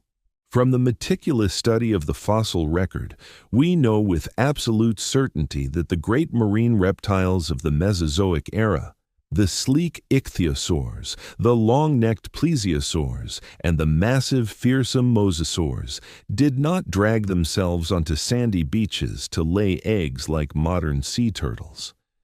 Their massive bodies, adapted entirely for buoyancy, would have been completely crushed by their own immense weight under the unforgiving pull of gravity on land.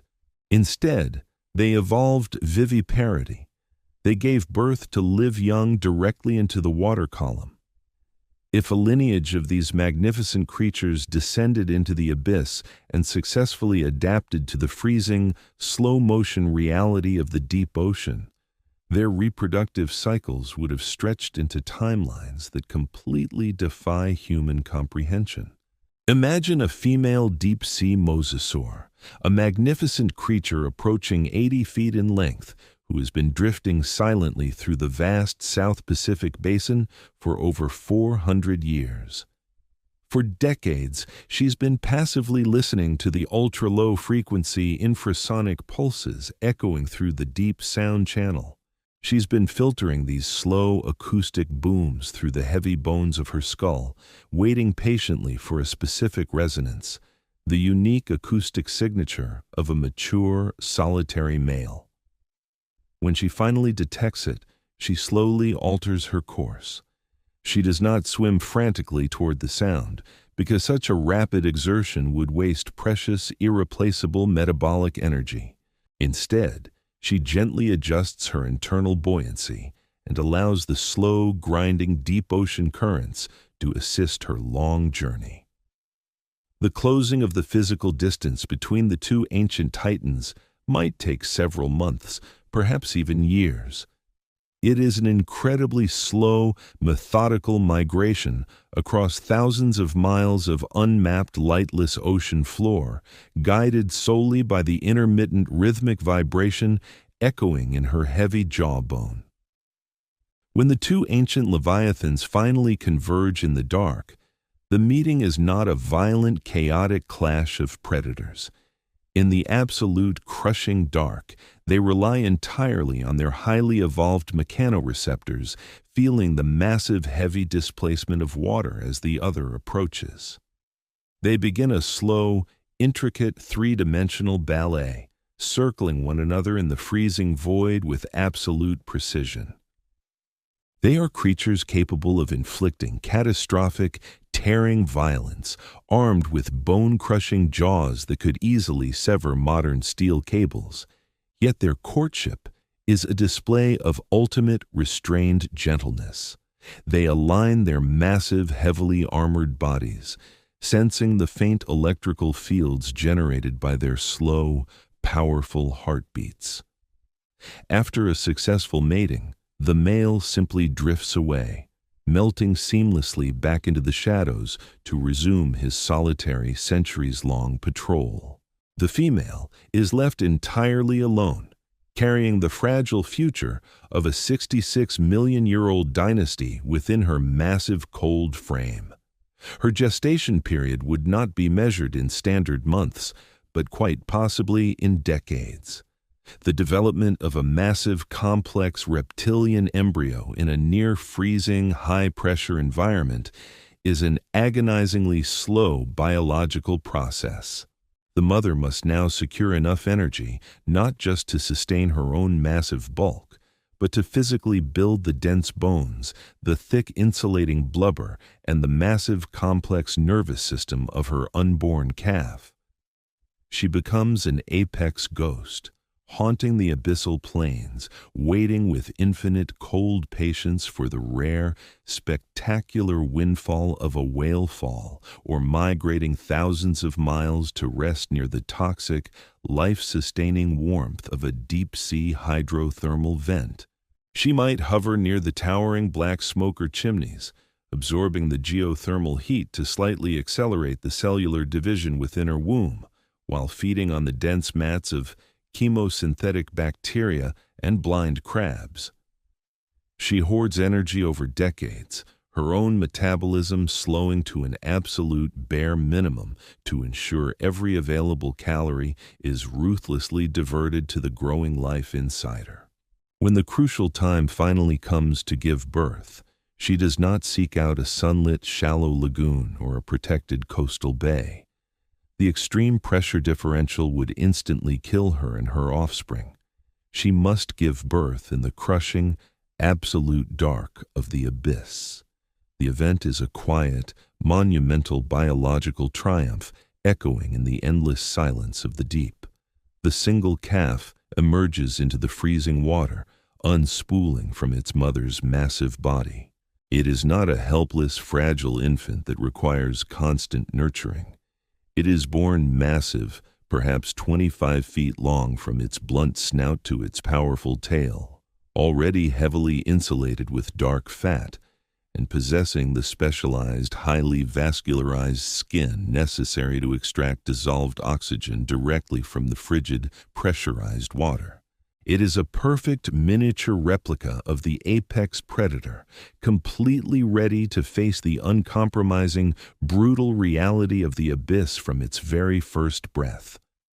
For a brief, fleeting period, perhaps only a few years, the mother and calf might drift together through the dark, communicating through extremely soft, localized clicks and low-frequency hums. She does not actively teach it to hunt. The complex predatory instincts, forged over hundreds of millions of years of brutal evolution, are already deeply, permanently hardwired into its vast reptilian brain. She simply provides a massive protective presence, a shadow in the dark, until the calf is large enough to avoid the rare, opportunistic scavengers of the deep. Eventually, without any dramatic parting or emotional display, the mother simply drifts away on a different, colder current, leaving the young Leviathan to begin its own lonely, millennium-long journey through the dark water. This slow, staggering chain of survival fundamentally and entirely shifts our perspective on what it means to leave a legacy. In the modern human world, we are obsessively concerned with permanence. We build towering monuments of stone and steel, we write endless digital records, and we desperately try to mold our children in our own image, terrified that if we do not make a loud, unmistakable, permanent mark on the world, we will be entirely forgotten by history. We view time as a finite, rapidly draining resource, a relentless enemy to be constantly fought, measured, and outsmarted. But the deep ocean offers a profound, silencing counter-narrative. The breathtaking survival of these ancient beasts is not born of frantic, noisy exertion or the desire to be remembered. It is born of extreme, calculating patience, of physically slowing down, of surrendering completely to the slow, heavy, dictatorial rhythm of the environment. Their legacy is not carved in stone or written in books. It is written in the resilient, continuously adapting sequences of their DNA, quietly passed down in the freezing dark, one single massive offspring at a time over the unimaginable span of millions of years. They do not fear being forgotten by the world because they exist entirely outside the realm of human memory and recorded history. They simply are, and that is enough. There is an incredible, profound psychological relief to be found in the realization of this ancient indifference. You do not need to constantly fight against the overwhelming current of time. You do not need to leave a massive, noisy, world-altering legacy to justify your quiet existence. Sometimes, the most beautiful, successful, and profound act of survival is simply to breathe, to exist, and to adapt gracefully to the quiet spaces the world provides. As you lie there, preparing to let go of the day, allow the heavy, frantic demands of your terrestrial life to dissolve into the crushing, comforting pressure of the deep ocean. Imagine the vast, empty, silent distances between the great leviathans, a silence so deep and profound it becomes a physical, protective barrier against the chaos of the surface world. Think of the newly born calf, 25 feet long, drifting safely and silently in the eternal midnight, perfectly adapted, completely secure in the dark, asking absolutely nothing of the universe except the quiet space to exist. Let that quiet, ancient certainty wash over your tired mind. There is no rush here. There is no deadline in the deep. Sink your consciousness down into the soft, abyssal mud, where the water is permanently still, the temperature is absolutely constant, and the slow, heavy heartbeat of the ancient world lulls you into a state of absolute, unbreakable peace. Let the darkness be your sanctuary, your fortress, just as it is for the enduring monsters of the deep. Drift downward, slowly, gently, into the quiet, welcoming, eternal void of sleep. To truly inhabit the mind of a creature whose lifespan stretches across a millennium, we must completely abandon our terrestrial, primate perception of solid ground. We look at the towering mountain ranges, the sweeping coastlines, and the vast, unyielding continents, and we perceive them as permanent, immutable fixtures of reality. We build our cities upon them, trusting in the absolute stability of the bedrock. But to an apex predator, drifting through the abyssal plains over the course of 66 million years, the continents are not solid foundations. They are slow-moving, drifting islands of rock floating upon a churning mantle of molten magma. The geography of the Earth is a fluid, dynamic tapestry that is constantly, imperceptibly tearing apart and stitching itself back together. When the catastrophic asteroid impact plunged the planet into darkness and forced the surviving marine reptiles into the freezing depths, the map of the world was entirely unrecognizable to a modern human eye. The Atlantic Ocean was a fraction of its current staggering width, merely a widening trench separating the Americas from Europe and Africa. The mighty Himalayas did not yet exist, as the tectonic plate carrying the Indian subcontinent was still violently rushing northward across the ancient Tethys Sea, a massive, vibrant tropical ocean that has since been completely obliterated, swallowed by the slow, grinding machinery of the Earth's crust.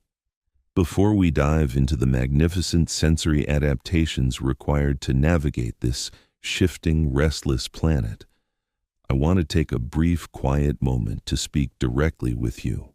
I am Frank, the archaeologist, and my life's quiet dedication is to unearthing the obscured narratives, the forgotten beasts, and the hidden geological realities that haunt the very margins of our known world.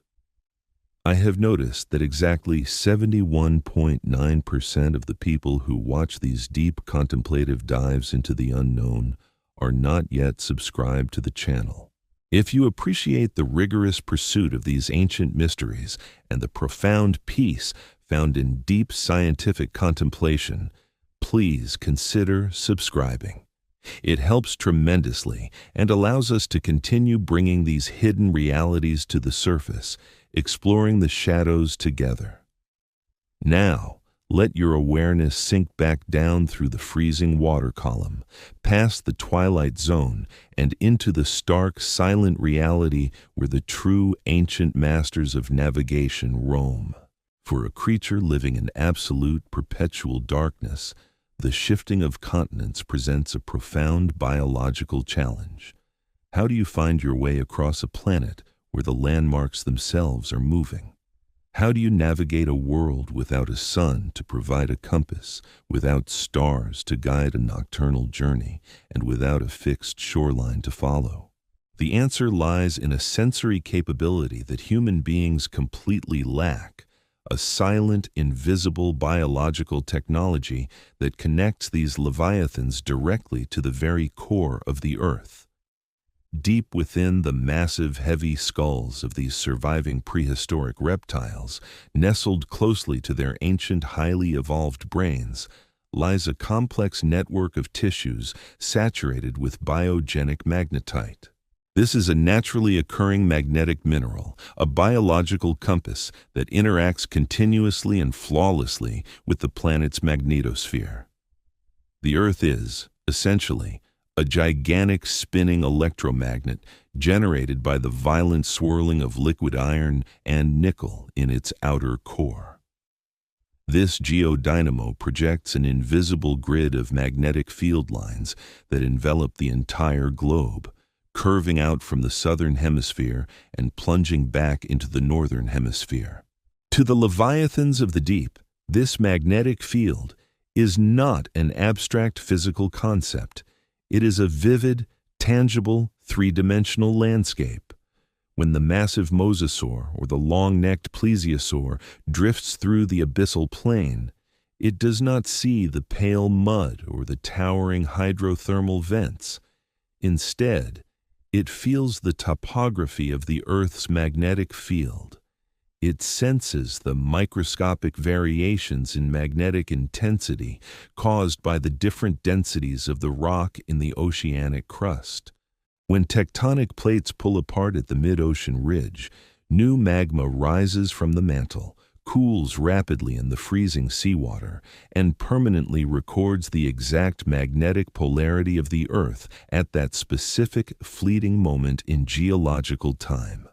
As the seafloor slowly spreads outward over millions of years, it creates a massive alternating pattern of magnetic stripes on the ocean floor, a barcode of geological history stretching across the abyss. The leviathans can read this barcode. They use these magnetic stripes as massive invisible highways, following the subtle electromagnetic contours to navigate across thousands of miles of featureless black water. Their internal compass is so exquisitely sensitive that they can detect the minute anomalies caused by an underwater mountain range long before they could ever physically collide with it.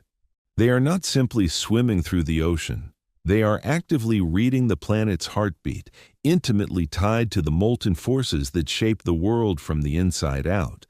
This magnetic mastery allowed them to survive one of the most significant, world-altering geological events in the recent history of our planet.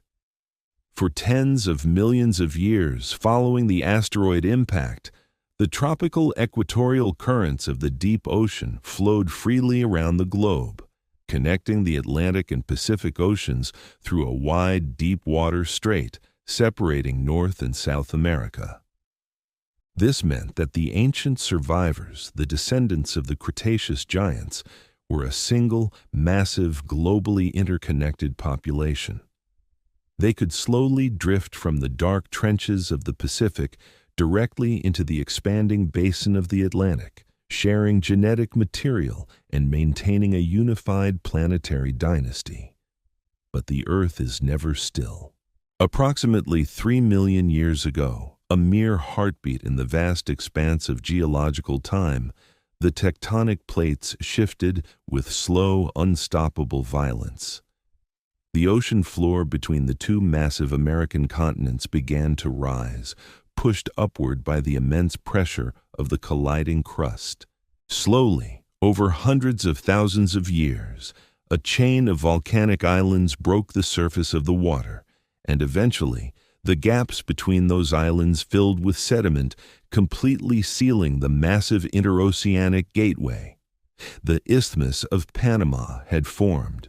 The closure of this vital seaway had catastrophic, world-changing consequences for the surface climate, altering global ocean currents and triggering the cycles of the Pleistocene ice ages.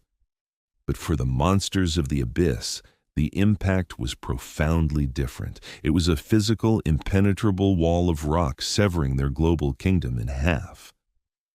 A population of massive, slow-moving leviathans found themselves suddenly locked within the Atlantic basin, while their ancient kin were forever sealed within the vast, sprawling expanse of the Pacific.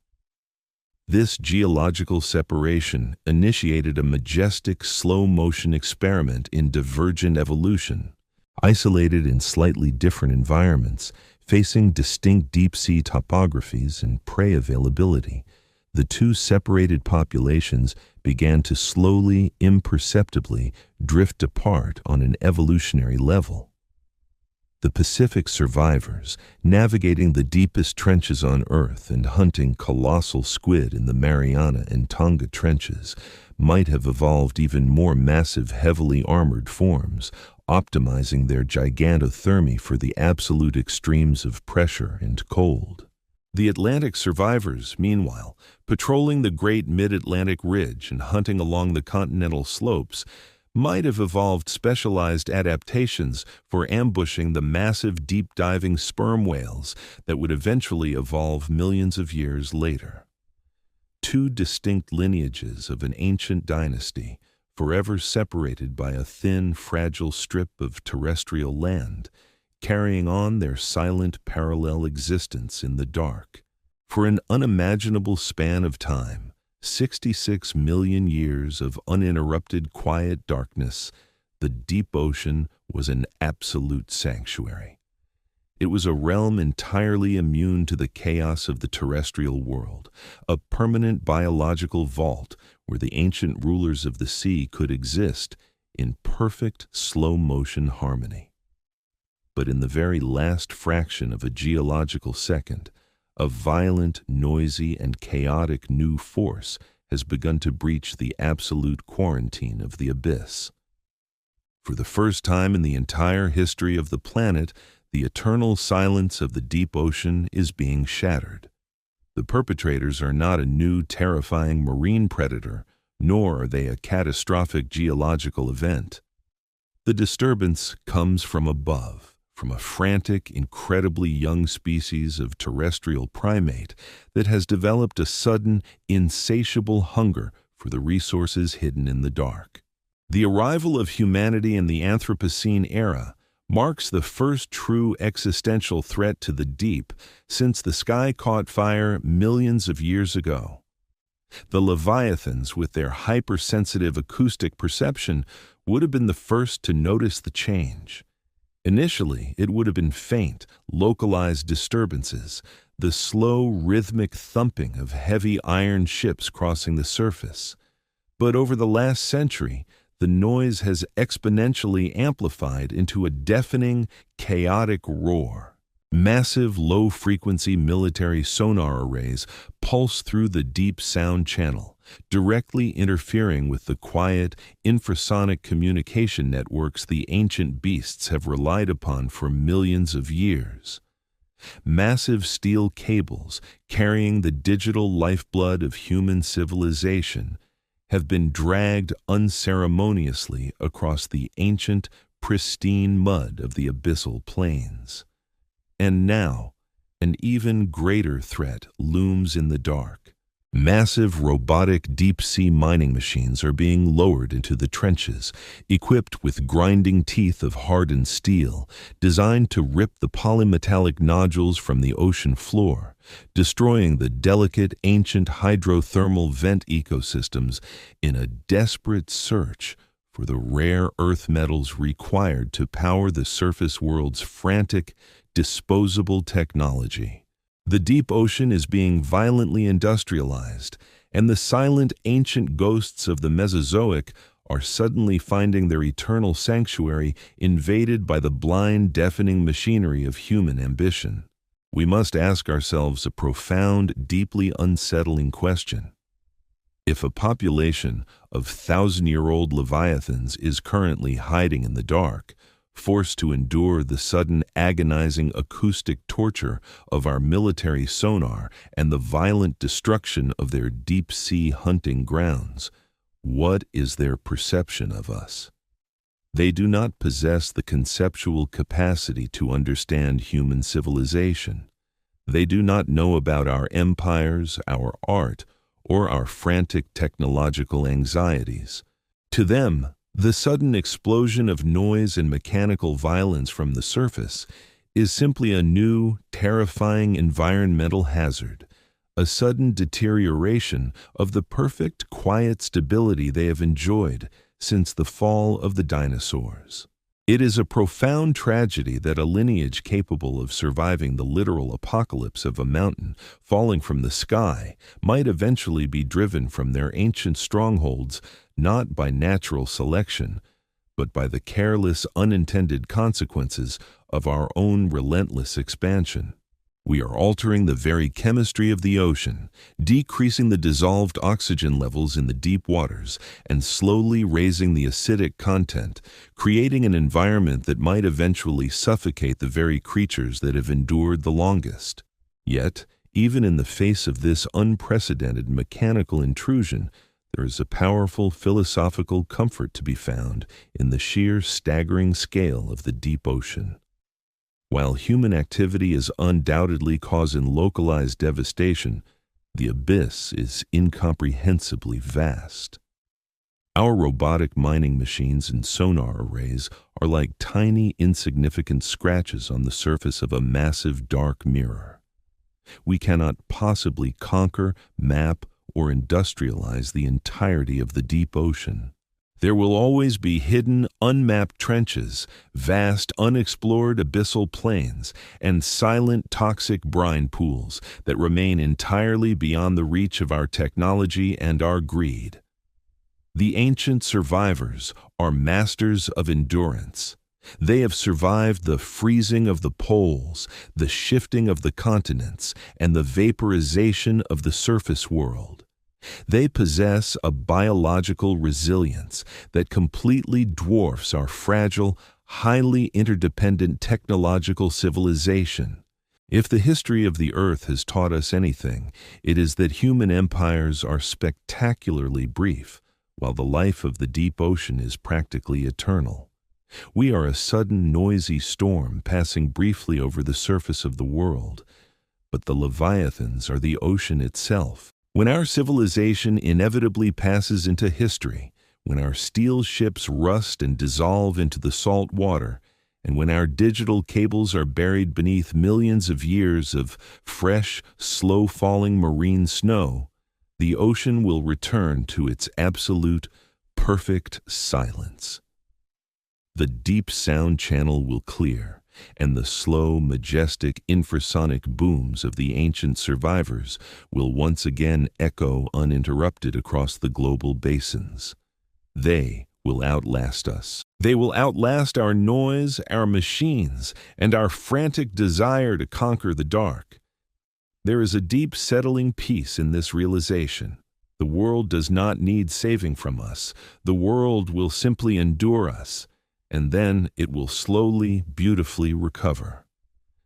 As you lie there, feeling the weight of your own brief, complicated life, allow that weight to be lifted by the comforting permanence of the ancient ocean. You do not need to solve the impossible problems of the surface world tonight. You do not need to carry the burden of the future. The deep ocean has survived for billions of years without your intervention, and it will continue to survive long after you are gone. Let go of the frantic, noisy demands of your human ego. Sink down into the quiet, patient, majestic indifference of the abyss. Imagine the massive, dark shapes drifting safely through the unmapped trenches, completely untouched by the light, perfectly secure in the eternal dark. Let their ancient slow-motion survival lull your mind into a state of deep, undisturbed rest. Drift downward, away from the noise, away from the light, and surrender completely to the quiet, permanent embrace of the deep. We are a species uniquely obsessed with our own minds. We measure the value of life on Earth by a metric entirely of our own invention, human-level intelligence. We look at the great apes, the dolphins, and the corvids, and we rank them based on their ability to use tools, solve puzzles, and mimic our own cognitive processes. We assume that if a lineage has had 66 million years of uninterrupted evolution, it must inevitably march toward the construction of a technological civilization, toward the mastering of fire and the forging of steel. But the deep ocean is a realm that actively punishes the very foundations of human intelligence. Fire is a physical impossibility. The manipulation of the environment through complex tools is rendered useless by the crushing pressure and the absolute lack of raw, moldable materials in the endless silt. If a population of apex marine reptiles survived the Cretaceous extinction and evolved over tens of millions of years in the abyss, their cognitive development would not have produced an underwater civilization.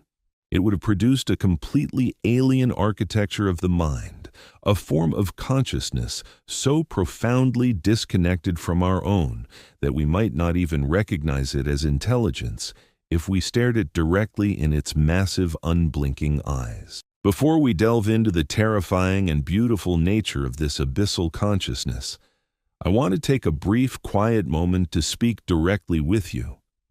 I am Frank, the archaeologist, and my life is dedicated to examining the fragmented evidence of the past, both the artifacts we pull from the dirt and the biological ghosts hiding in the dark. I have noticed that exactly 71.9% of the people who watch these deep contemplative dives into the unknown are not yet subscribed to the channel. If you appreciate the rigorous pursuit of these ancient mysteries and the profound peace found in deep scientific contemplation, please consider subscribing. It helps tremendously and allows us to continue bringing these hidden realities to the surface, exploring the shadows together. Now, let your awareness sink back down through the freezing water column, past the twilight zone, and into the stark, silent reality where a different kind of mind rules the dark. To understand the mind of a 1,000-year-old Leviathan, we must look at the brain of a creature like the sperm whale. The sperm whale possesses the largest brain of any animal known to have ever existed on Earth, a massive organ weighing nearly 18 pounds. It is not just large, it is incredibly complex, featuring a highly developed neocortex, the area associated with higher-level processing, social intelligence, and complex emotion. Why does a creature that spends its life hunting squid in the dark need a brain 6 times larger than a human brain?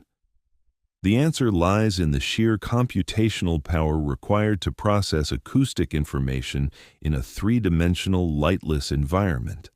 When a sperm whale uses echolocation, it is not merely creating a crude sonar ping.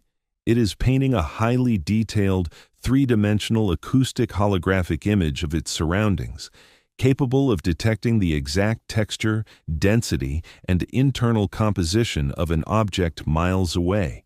If a descendant of the mosasaurs or plesiosaurs developed similar, or perhaps even more advanced sensory processing over 66 million years, their massive skulls would house an organic supercomputer dedicated entirely to the mastery of sound, vibration, and magnetic fields. Their intelligence would not be characterized by the frantic, anxiety-inducing, forward-planning nature of human thought. We think constantly about the future because our survival on the chaotic surface world demands it. We must plant crops before the winter. We must build shelters against the coming storms. We must store resources for the unpredictable days ahead. But in the deep ocean, the environment never changes. There is no winter. There are no storms. There is only the eternal freezing dark. Therefore, a deep-sea intelligence would not be anxious. It would be an intelligence of absolute, staggering presence. Their consciousness would be stretched out over hundreds of miles, constantly mapping the subtle shifts in the Earth's magnetic grid, filtering the millions of faint vibrations echoing through the deep sound channel, and perfectly tracking the slow, majestic movements of the deep ocean currents. It would be a meditative, all-encompassing awareness, a mind that does not actively try to change the world, but simply exists in absolute, perfect harmony with it. We must also reconsider the concept of society. Human society is built on immediate physical proximity. We gather in cities, we speak face to face, we read subtle facial expressions and physical gestures. The leviathans of the deep, separated by hundreds of miles of empty water, would possess a society that is entirely decoupled from physical presence. Their communication, those slow infrasonic booms traveling through the deep sound channel, could contain levels of data and emotional resonance that completely defy human language. A single, hour-long acoustic transmission from a creature in the Mariana Trench to another in the Aleutian Trench might contain the emotional weight of an entire human lifetime, a complex mathematical poetry of pressure, temperature, and magnetic orientation. They would know each other intimately, recognizing the specific acoustic signatures of individuals they might not physically encounter for centuries. It is a society of ghosts, a vast global network of solitary minds connected by the invisible threads of low-frequency sound, engaged in a continuous slow-motion dialogue that has not paused since the continents were still joined together in a single, massive supercontinent. This brings us to the profound central paradox of our entire thought experiment. The very fact that you are lying there, listening to these words, using a highly evolved primate brain to imagine the existence of these creatures, is only possible because the asteroid struck the Earth. That 10-kilometer sphere of carbonite and iron was the ultimate cosmic contingency. It wiped the slate clean, completely destroying the terrestrial dominance of the giant reptiles and clearing the ecological stage for a small, shivering lineage of nocturnal mammals to eventually stand upright, look at the stars, and wonder about their place in the universe. We are the children of the apocalypse. Our human intelligence, our cities, our art, and our science are all the direct result of that specific, devastating rock falling from the sky exactly 66 million years ago. If the asteroid had arrived just 30 minutes earlier or later, it would have plunged into the deep ocean rather than the shallow continental shelf of the Yucatan. The global firestorm would never have happened, and the terrestrial dinosaurs would have continued their reign. In that alternative timeline, there would be no human beings to wonder what might have been. But in our timeline, the catastrophe happened. The surface world burned, but the deep ocean provided an escape hatch for a select few. We are forced to confront the terrifying and beautiful reality that two completely distinct evolutionary pinnacles might currently share the same planet. On the noisy, chaotic surface, there is the primate intelligence, frantic, manipulative, technological, and desperately trying to understand the universe before it destroys itself. And down in the crushing, silent dark, there is the Leviathan intelligence, ancient, slow, sensory, and perfectly content to simply exist until the sun burns out. They are the ultimate alien species, yet they are entirely native to our own world. We spend billions of dollars pointing massive radio telescopes at distant, barren star systems, desperately hoping to detect a faint, anomalous signal that might prove we are not alone in the vast, cold vacuum of space. We are terrified of the cosmic silence. We want so desperately to find another mind out there in the dark. Yet, we completely ignore the absolute certainty that there are vast, ancient, and highly complex minds operating in the crushing darkness of our own oceans, processing the world in ways we cannot even begin to fathom. We are so obsessed with looking up that we've forgotten to look down. The realization of this parallel, ancient consciousness is not meant to make you feel small or insignificant. It is meant to be a source of profound existential liberation. Our human anxieties, our relentless drive to produce, to conquer, and to leave a lasting mark on the world, are ultimately symptoms of our own biological insecurity, a frantic reaction to the brevity of our lives. The ancient survivors of the deep offer a completely different model of existence. They prove that you do not need to alter the world to be successful in it. You do not need to be loud to be heard, and you do not need to move fast to arrive exactly where you are supposed to be. As you lie there, let the frantic, high-pitched frequencies of your human mind begin to fade. Imagine disconnecting from the noisy, demanding network of the surface world. Instead, tune your internal awareness to the slow, deep, resonant frequencies of the abyss. Imagine your consciousness expanding, becoming heavy and slow, perfectly aligned with the steady, patient rhythm of a mind that has watched millions of years slip quietly by in the dark. Feel the comforting, immense pressure of the water holding you perfectly still.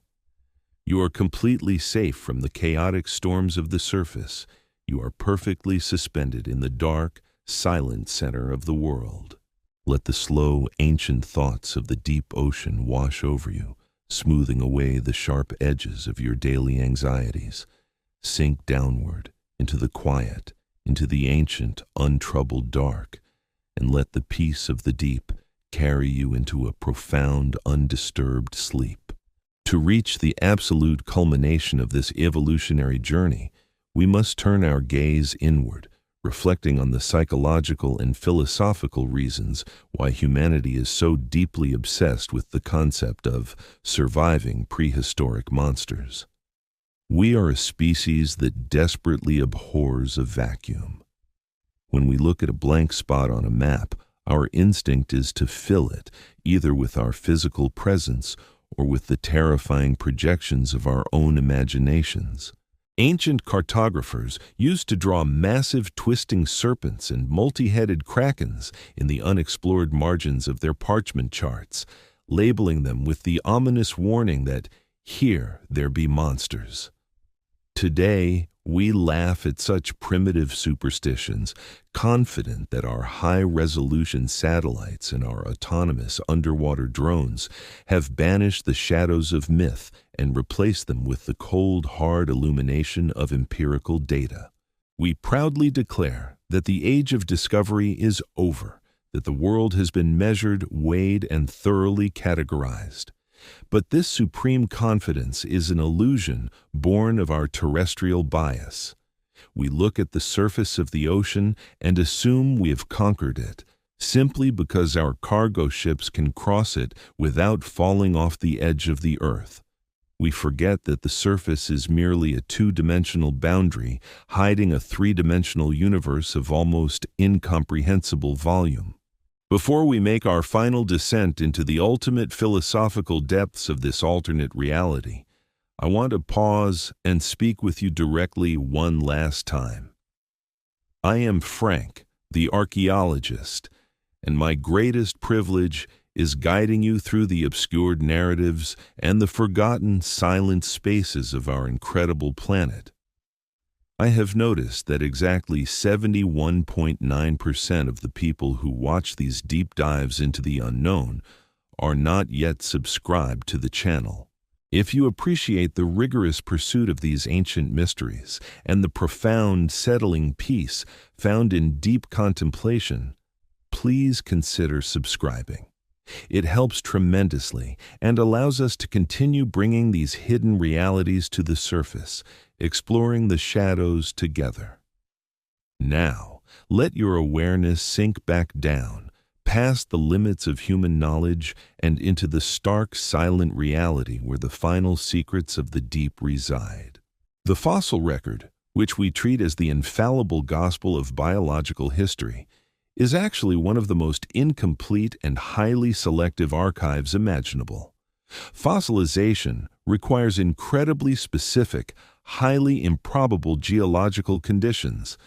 An animal must die where it is rapidly buried by sediment, protected from scavengers, and those specific sediments must be compressed into rock over millions of years without being destroyed by tectonic recycling. Finally, that rock must be pushed to the surface and discovered before it turns to dust. Less than 0.1% of all species that have ever existed have left any trace. To declare with absolute certainty that a specific lineage of marine reptiles is entirely extinct simply because we have not found their fossilized remains from the last 66 million years is an act of profound scientific hubris. Absence of evidence is not evidence of absence, especially in a habitat that actively destroys evidence. The abyssal plain is a zone of subduction and geological consumption. The bones of creatures that die in the deep trenches are eventually swallowed by the Earth's mantle, melted down, leaving absolutely no trace of their existence. If we accept the highly probable, scientifically grounded possibility that a population of mosasaurs or plesiosaurs successfully adapted to the deep ocean, it fundamentally shatters our entire conceptualization of geological eras. We are taught that the Mesozoic era, the glorious age of reptiles, ended abruptly in a global firestorm 66 million years ago, paving the way for the Cenozoic era, the age of mammals. We view these eras as distinct consecutive chapters in a linear progressive history book. But the survival of these deep-sea leviathans suggests that the Mesozoic era never truly ended. It simply relocated. It packed up its massive reptilian masterpieces and moved into the basement of the world. While the mammals were busy conquering the continents above, radiating into wolves, elephants, and eventually tool-wielding primates, the ancient reptilian dynasty was quietly continuing its reign in the dark, parallel to our own. This means that the Earth is currently hosting two completely distinct simultaneous ages.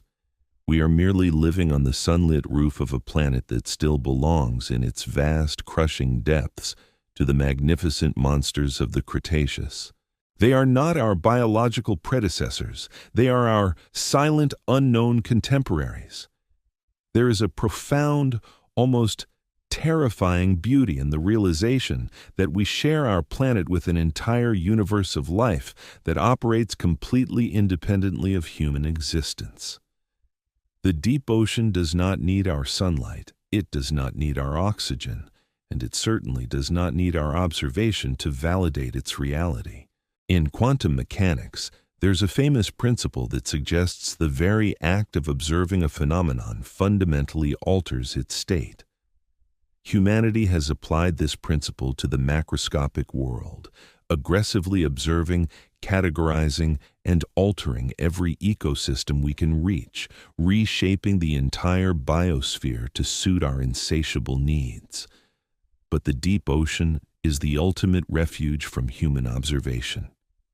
It is the vast, untouched, dark biosphere, a realm that exists purely for itself. The creatures that drift through the freezing abyssal plains are entirely unburdened by the weight of human perception. They are not resources to be extracted. They are not specimens to be cataloged in a glass jar, and they are not monsters to be feared. They are simply life, functioning at its most extreme, most patient, and most resilient biological limits. They are a living testament to the sheer unstoppable power of evolution, quietly persisting in the face of apocalyptic devastation and the slow, grinding passage of geological time. To truly internalize the philosophical comfort of the deep ocean, We must embrace the unknown not as a source of primal fear, but as a source of profound existential relief. We live desperately trying to control every variable and understand every mystery. We suffer from a modern exhaustion born of the constant demand for total information. The idea that massive, beautifully adapted leviathans might swim undetected in the unmapped trenches should feel like a cleansing breath. It means the world is still vastly larger, wilder, and infinitely more mysterious than our concrete cities suggest. It means there are secrets worth keeping and shadows that refuse to be illuminated. The mystery of the prehistoric survivor is a gift, a humbling reminder that human knowledge is a tiny candle surrounded by an endless, magnificent dark. We do not need to drag a living mosasaur to the surface to appreciate this power. The simple scientific plausibility of their existence is enough to re-enchant the world, returning a sense of ancient magic to a planet we have spent centuries trying to demystify. As you prepare to cross the final threshold between the waking world and the realm of dreams, I invite you to mirror the journey of the ancient survivors. The surface world you inhabit during the day is loud, frantic, and filled with the exhausting glare of the sun and the heavy demands of society. But sleep is your own personal deep ocean, a daily retreat into the quiet, restorative shadows. As you close your eyes, imagine yourself slipping beneath the surface of the water, leaving the chaotic waves and the bright, blinding light far behind. Feel the gentle, cooling embrace of the water as you begin to slowly, peacefully sink.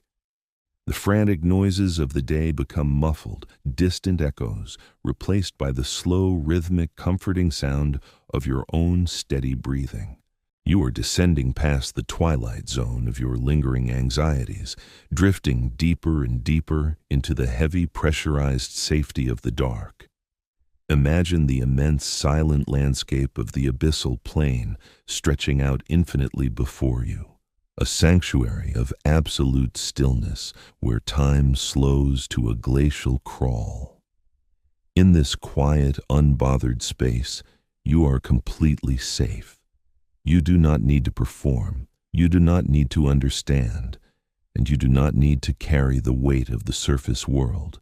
The darkness is not empty. It is full of ancient, breathing life that asks absolutely nothing of you. You are held within the ultimate cradle of the earth, shielded from the noise of history and the frantic passage of time. You are suspended in the perfect, ancient equilibrium of the deep. Let the majestic, slow-moving shadows of the leviathans guide you. Feel their ancient, unending patience become your own. Allow your mind to dissolve perfectly into the vast, protective emptiness of the ocean, drifting peacefully, beautifully, and endlessly into the profound, undisturbed sanctuary of sleep.